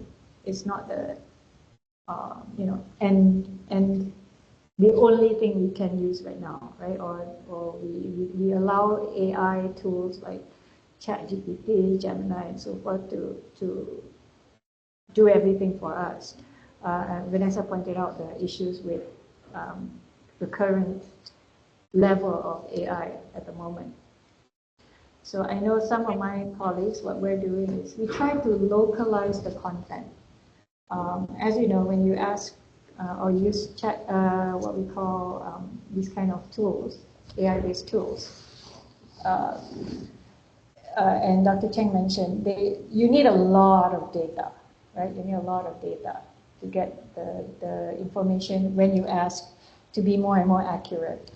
One of the things that we can do right now is to localize our content. So our assessment, make it more localized so that, when students try and use, they can't get an accurate answer anyways. So I'll give an example. I teach a subject called networking and operating systems. So maybe in the past, you'd give an assignment which is very generic. Like, okay, you have this floor plan of a generic floor plan, and you want the students to, in a group, or the group assignment is to figure out how to set up the network, how many computers should go into that space, right? And it was very generic. So if it's very generic, you can ask ChatGPT or you can use AI tools to figure everything out for you. But what if you tell them, okay, go to level 4, level 3A, ISD. So this is our current network setup. I want you to change the network setup to support something new, or to do something, to add something. Or this lab, I want you to divide it into 2 now. So what would you do?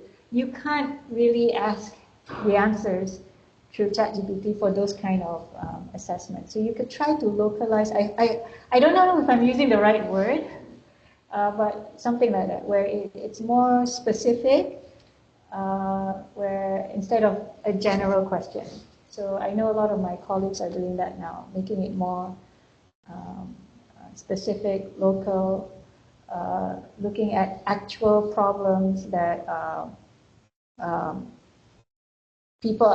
local people are facing. So another example is 2 years ago, I had a student doing internship, and his internship, he actually had an external client, which was a small clinic in Shah Alam, and they wanted to have their own, like our tag in, tag out system, RFID tag in, tag out system, connected to a database and so forth. So you can't ask AI to help you there. You actually have to go and see the doctor and the receptionist. You have to go there. You have to talk to your actual client there, and then you have to see the dimensions of the building. I mean that space the clinic is in. So you can't. You have to actually do actual work, right? You have to actually go out in the field. So I think in that kind of, that kind of assessment will eventually take over, right? Project-based, something which is more hands-on. Again, experiential learning, right? that is making a big comeback now. Right? We see that. I think for a few years, Cope's experiential learning theory was not really mentioned, and then now it's coming back, and we're talking about this is one of the best methods to get students to be prepared for employability.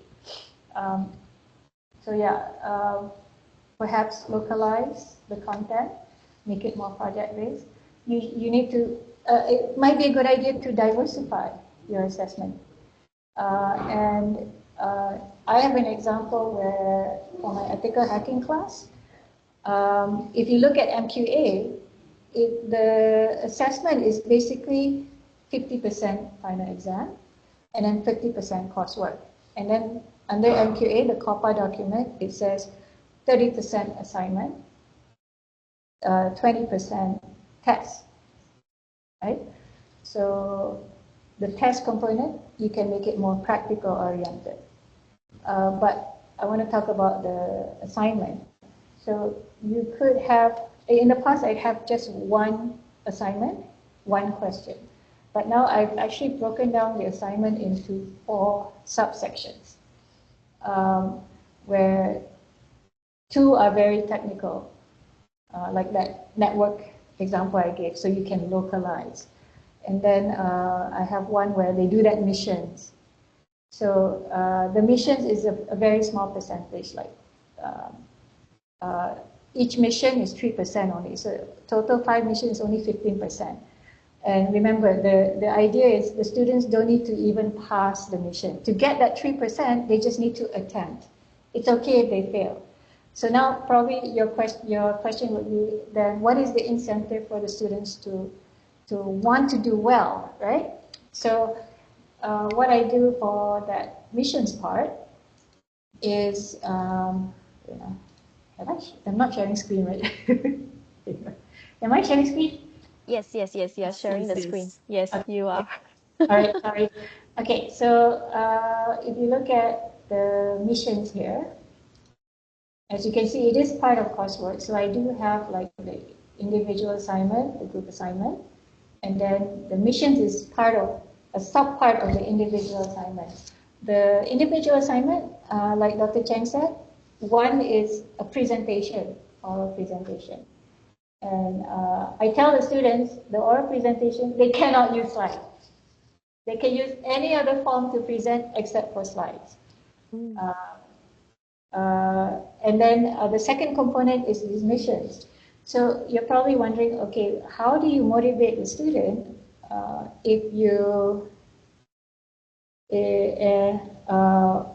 do you motivate the student to still want to succeed in the mission? So in the assessment, as long as you attempt, you get that 3%, so it's 15%. But on the side, we have a game. So I have a leaderboard. Whoever tops the leaderboard will get a special prize from me. So that's the motivation that I give them. So for example, this was last SEM, so the May semester.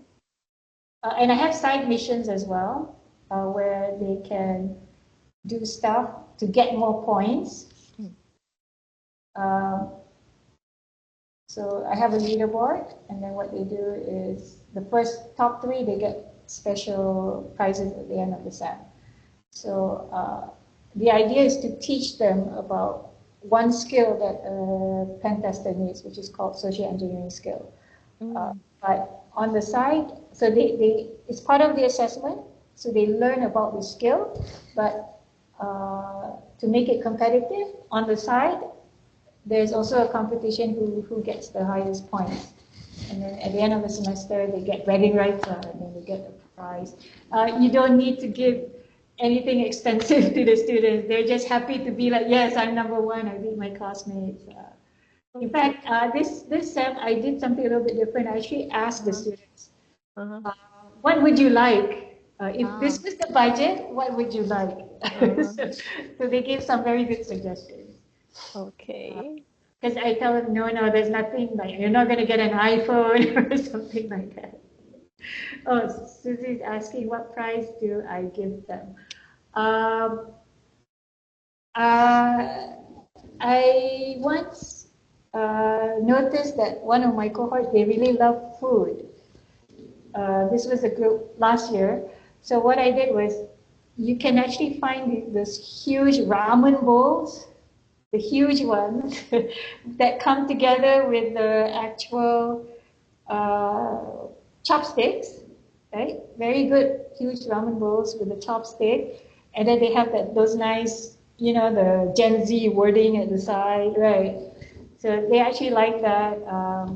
So I gave that as the first prize. The guy happened to really love ramen and said, "Miss, I can cook 3 in 1 now," So I kind of find that I kind of did a little bit different this year, where I asked them, "Can you give me suggestions? What would you like as prizes, given that the budget is so and so?"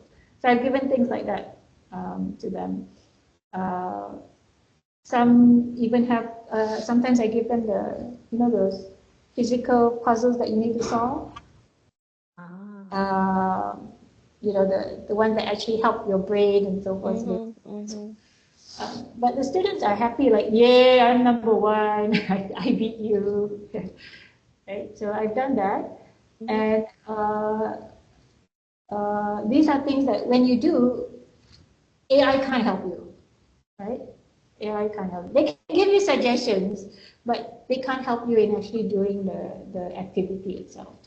And I think it was Dr. Cheng that mentioned, you need to start looking at giving. If you're becoming more of a facilitator, then you're looking at higher order thinking more, right? Than the lower order thinking. You're pushing the students to do critical thinking more, because the what, who, when, how, the basics they can get from AI. Okay? So you can tell them, okay, you got that from ChatGPT, but now is that information correct? Or you need them to think at a higher level now. So content or assessment needs to be at a higher level as well.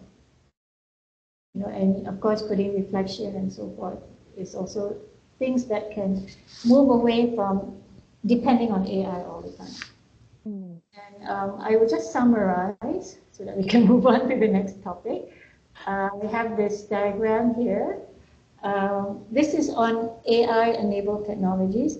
So the rose is AI. Okay. The thorn is what are the challenges or problems we face with AI. And the bud are the opportunities or what we can look into so that we don't have this issue where AI will take over. We're not, as educators, we're not able to control, right? So some of the things is already mentioned. So the thing is, we have to, in terms of AI itself, so AI is the lowest here, we have to sort of accept it's already an integral part of our TNL. If not yet, it will definitely be very soon. So we have to accept it. We have to accept it. We cannot not accept that AI is there. And it has caused the positive things is that it has made teaching and learning more interactive, more is immersive. Now remember, when we talk about artificial intelligence, we also need to include technologies like augmented reality, virtual reality. So these are the other areas of AI that's already been part, simulations, emulators, all this uses AR, VR, and so forth. And this is what Dr. Cheng mentioned. AI has this ability to sort of personalize things, makes things more inclusive. Sorry, the wrong spelling here. I just realized, wrong spelling? Sorry.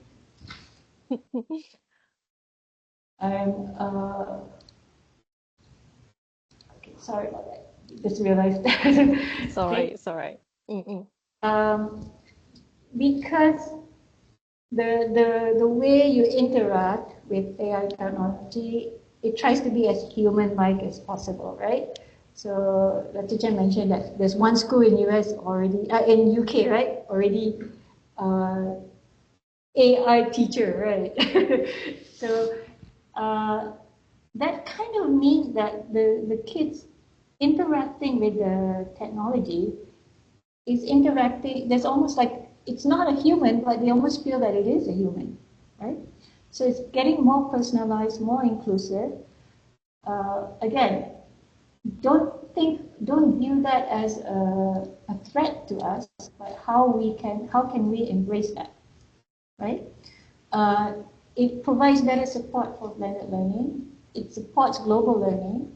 And this is the part where, again, AI requires a lot of data, and it's data driven. So do take note that I always feel that, okay, yes, you need a lot of input to get all these different outputs. So all this data comes in. But that data is also very useful for us. Right? It can provide very good insights to us as educators. So that's the opportunity there. It has that data-driven insight, and why not use the insights, the output, to help us, so here, develop better framework, better guideline on how we can use AI. So we know what AI is, we know what kind of output is given, we know the insights. Use that to our advantage so that we know what's the best way to create the framework for learning and teaching using AI. And it might be paradoxical, but I also feel that when you have AI, it doesn't actually limit critical thinking, it actually increases it, right? So it's a hybrid approach. It's our responsibility now as the educator to move them into that direction of critical thinking. Always tell them, okay, so you got this from ChatGPT, but then let them think, okay, are you sure this is correct? Or, okay, you have this information, what can you use that information for, right? So push them to develop that critical thinking. And these are the challenges we face right now with AI. Equity and access, I think no one mentioned this as well. We make this assumption that all our students have access to all these technologies. But I can tell you there are even computer science students who do not use ChatGPT or who don't even have a very good computer. I've had students last semester who didn't have a very good personal computer. They have to go to the labs, the security lab, to do their work. So we need to also bear in mind that we cannot assume that, all our students are using AI. There are those who are still left behind. So there's that issue with equity and access. So again, I don't think that, I personally believe that there is still a place for certain traditional teaching methods. We don't get rid of it entirely, but we still have to adapt as well at the same time. And then, of course, the issue of data privacy and security. Sorry, Dr. Cheng, you're right. This is the main issue when it comes to the AI-enabled tools. There is an issue about data privacy and security. It's an ongoing issue. Again, it all goes down to policies, right? Policies and law. That's the only way that this can be solved in terms of how much. And again, the other issue when it comes to data privacy and security is also very much based on the country you're in. What are the laws of Malaysia will be different from international laws, for example. Over-reliance, so this is the part where I think was mentioned. We cannot over-rely. Plan your holiday to Thailand must have some sort of surprise element, right? Don't rely on AI. So we shouldn't over-rely on AI. And then again, Dr. Cheng mentioned about bias, resistance to change and or skill gap. That's probably the one where I say if there are lecturers out there who feel that AI has no place, unfortunately, I think that's not the case now. We have to accept it. And then, of course, ethical concerns. So then I put but there as in we have these challenges we have to solve, but there's also the potential for growth with AI in education. So it does enhance student support.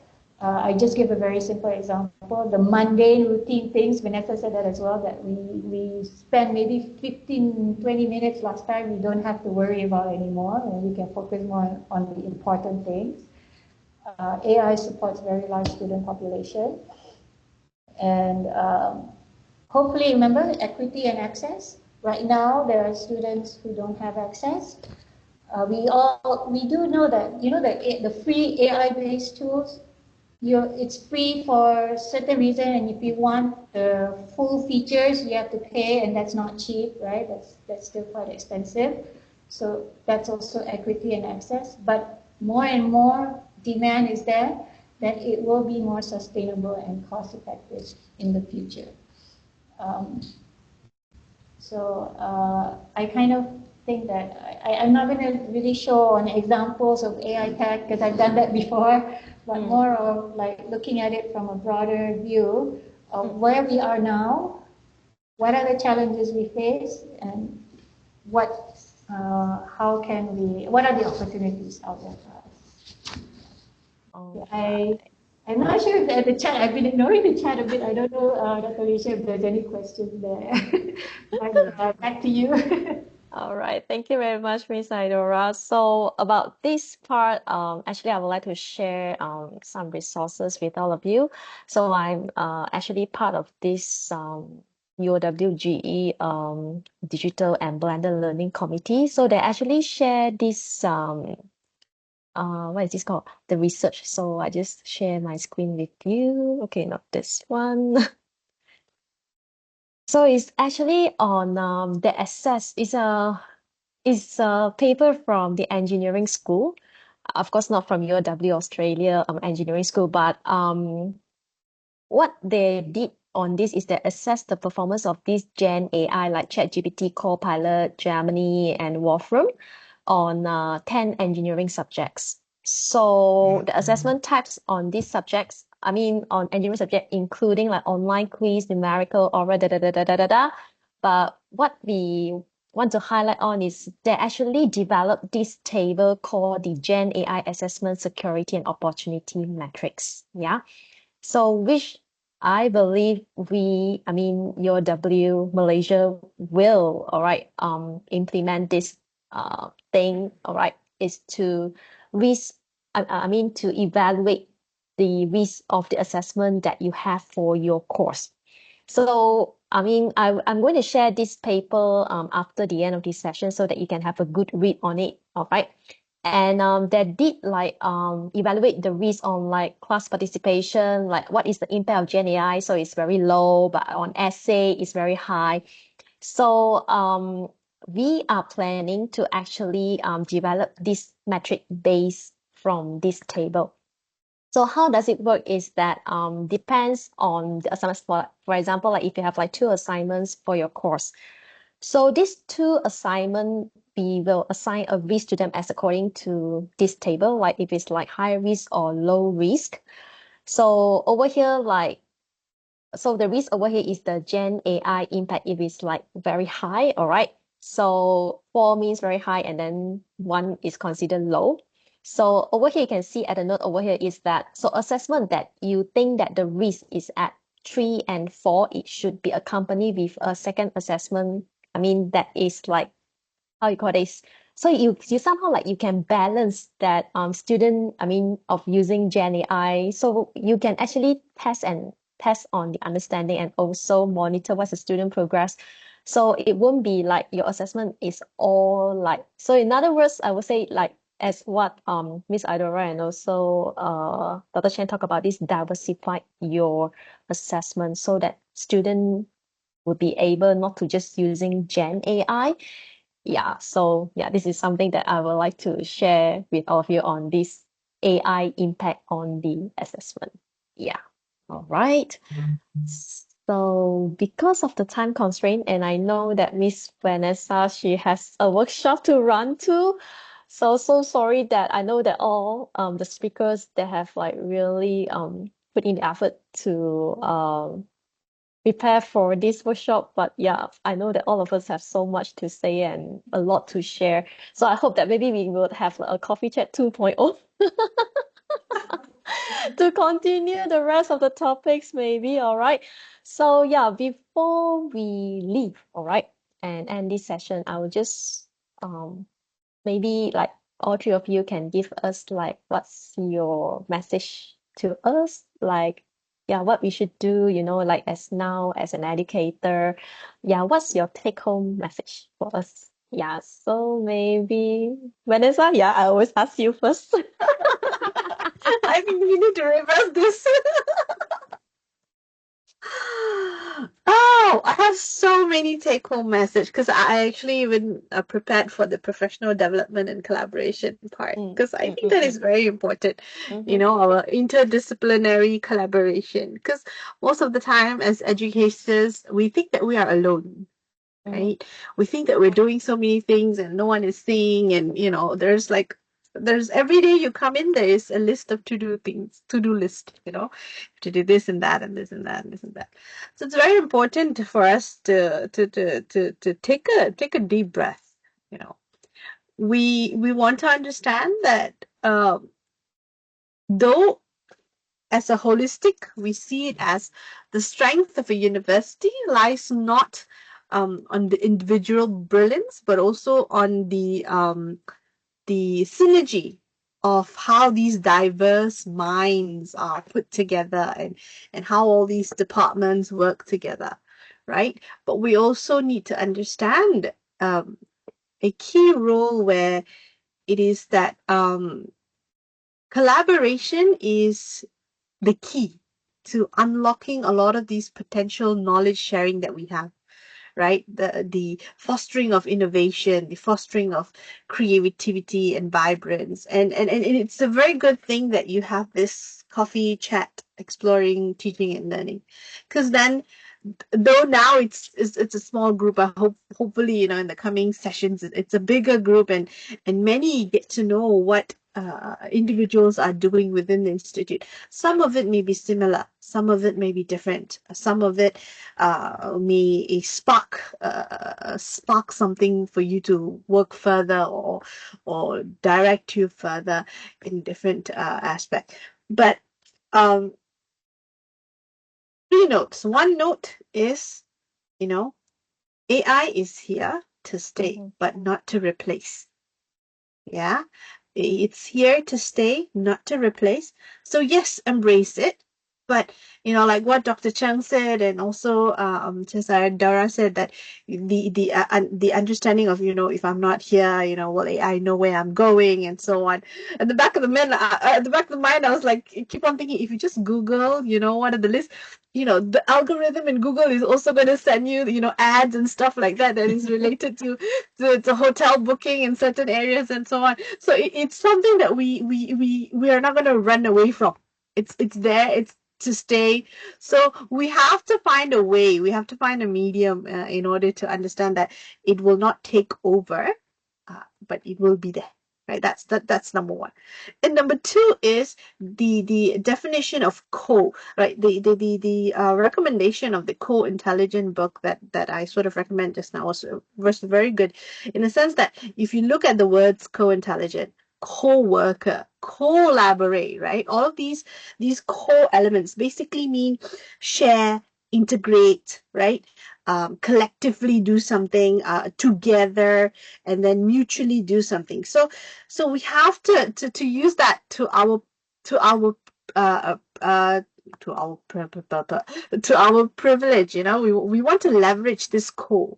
Yes, we are working in the institute.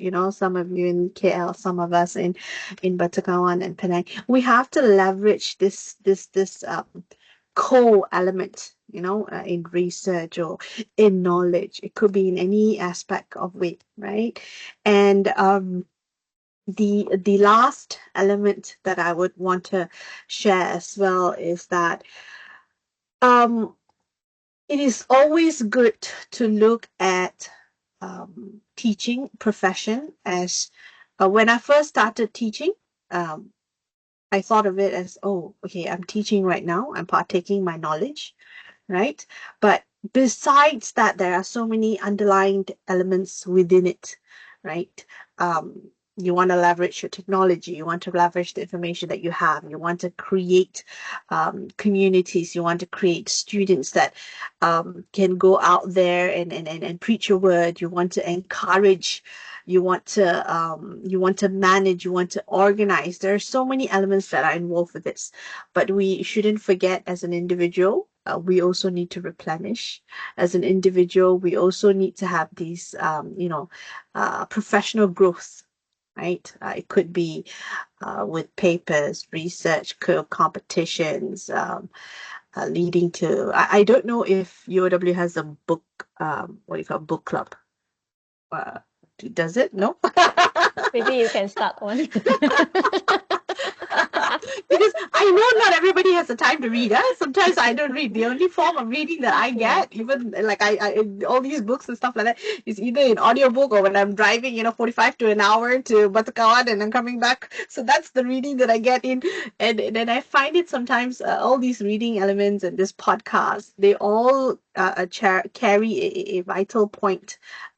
These points may navigate you to do certain aspects, or navigate you to do certain things, or this point may navigate you to contribute a little bit more. So with that, I'm very happy that I had the chance to talk here and share my input, and to let you all know that you all are not alone. So let myself know so I'm not alone.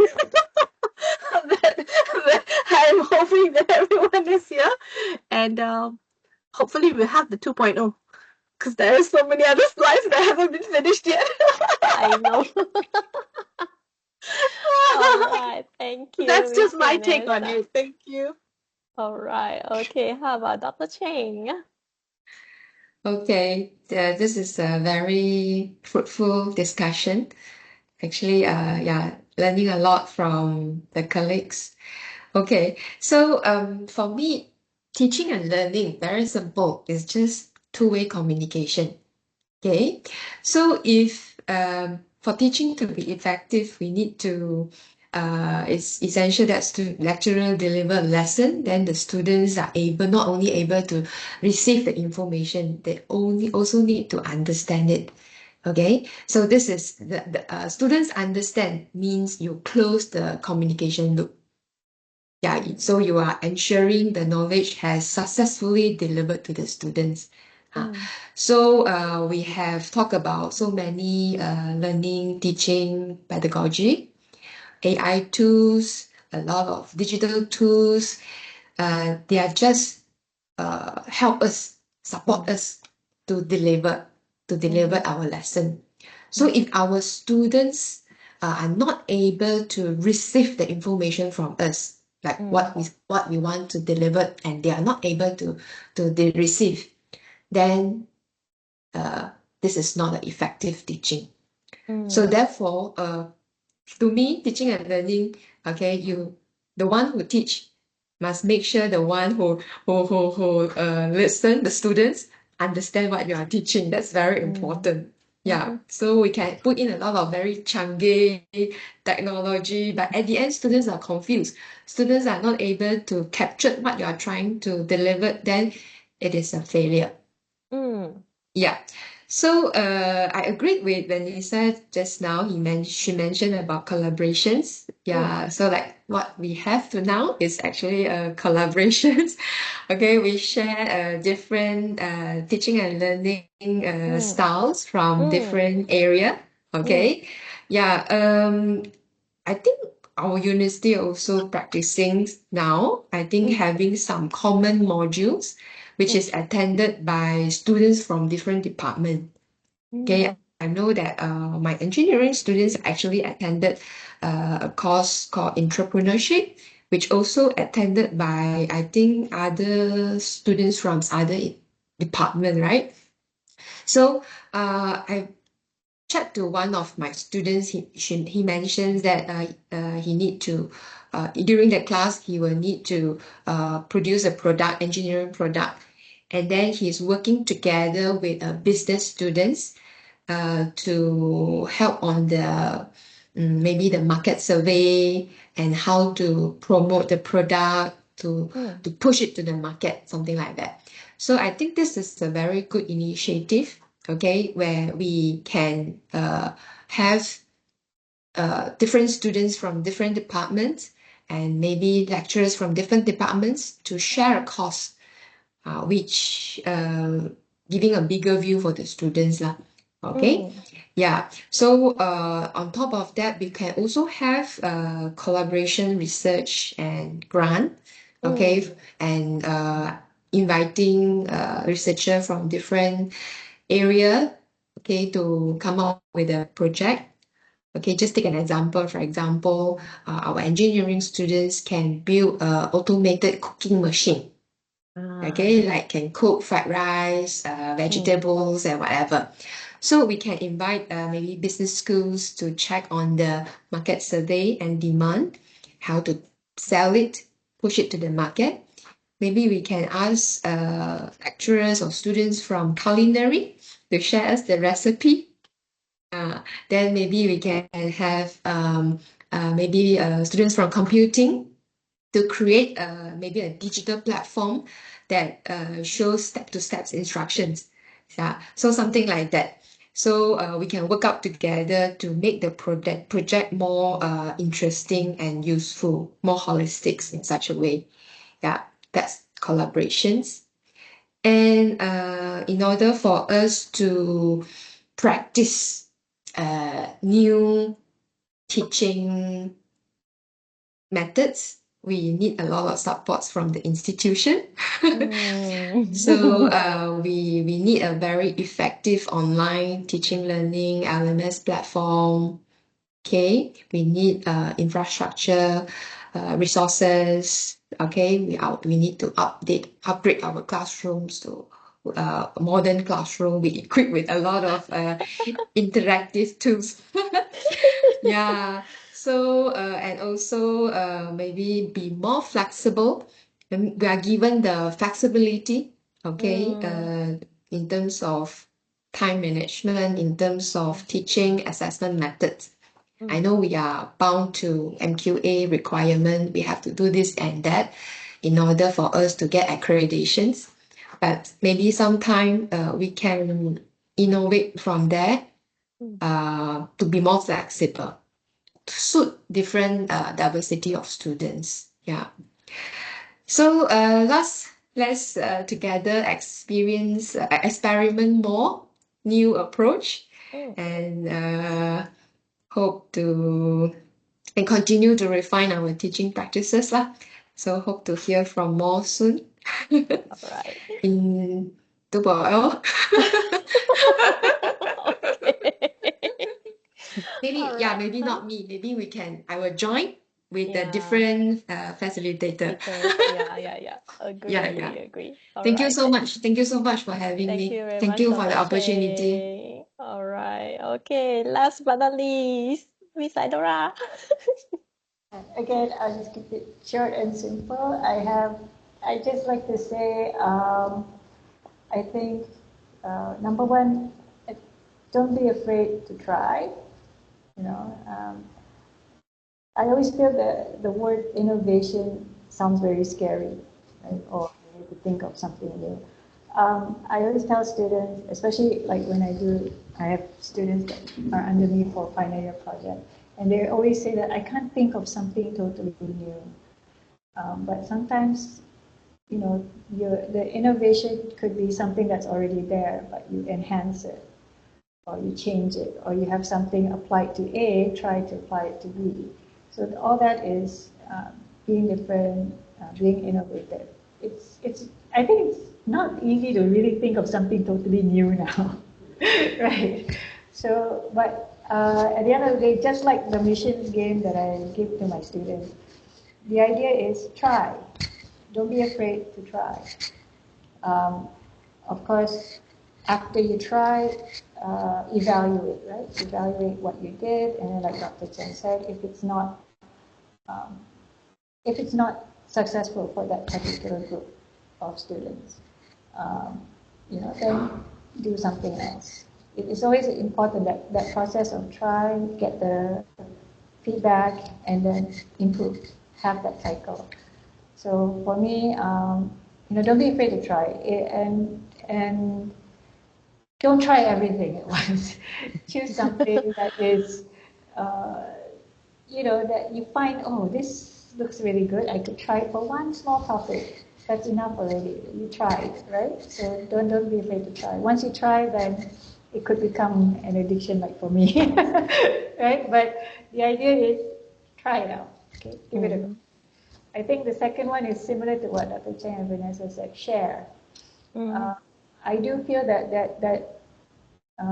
the need for collaboration, interdisciplinary work among students and staff, teaching staff, uh, should increase more in our institution. Like Vanessa was saying, I'm pretty sure we have like how many hundreds of lecturers. Everyone has great ideas, but I wouldn't know something that someone in Penang might be doing that could really do well in my class, and I wouldn't know. So yeah, share and collaborate. And I think the third one is from personal experience. Take care of your well-being. As much as you want to do a lot, I think number one, make sure that your well-being is taken care of, so that when you're healthy, when your mental, emotional, physical state is all 100%, then you can give your best in whatever you do, right? So the third takeaway is don't forget about your well-being as well. That's basically it for me. All right. Thank you very much. Yeah, I think our own mental well-being and our health, yeah, it plays a very important role that, yeah, we shouldn't forget to take care of ourselves while we also have to take care of our students. All right. Thank you so much for your generosity and your willingness to share your teaching practices and your experience with us. I myself really learned a lot from all three of you. Alright, so kalau you ask dapat hadiah or not?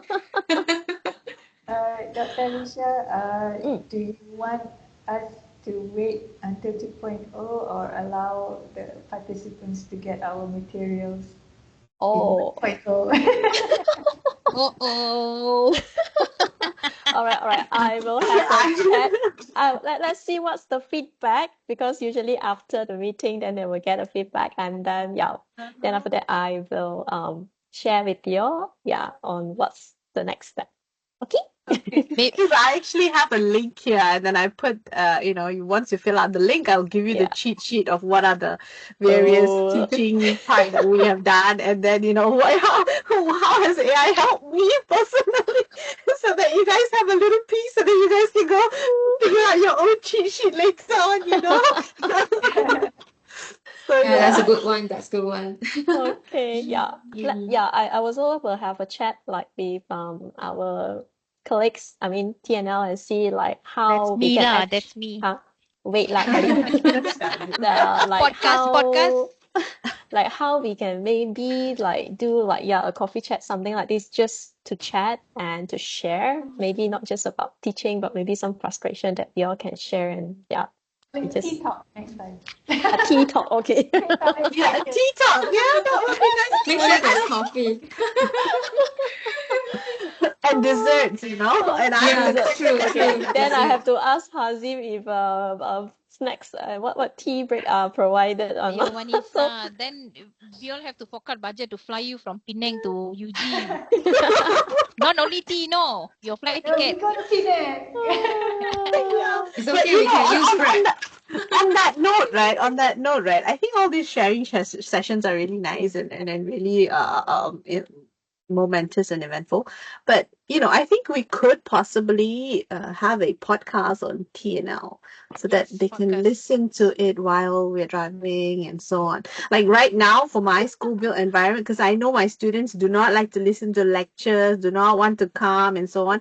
So I have a podcast for design and learning and teaching, so that even the lecturers who got no time when they're driving, they got no reason to say I tak boleh, tak tahu, tak dengar, and all these issues. I say you go and dengar the the podcast, then you will know. It takes about 30 minutes at most. The podcast that I do, like 30 to 40 minutes, and then you get like a little insight, and then they implement it in their teaching and all that. I think you guys should really think about that. Okay, all right. We will keep Ladies that and in thought. gentlemen, welcome to Teaching and Learning Podcast. I'm your host for today.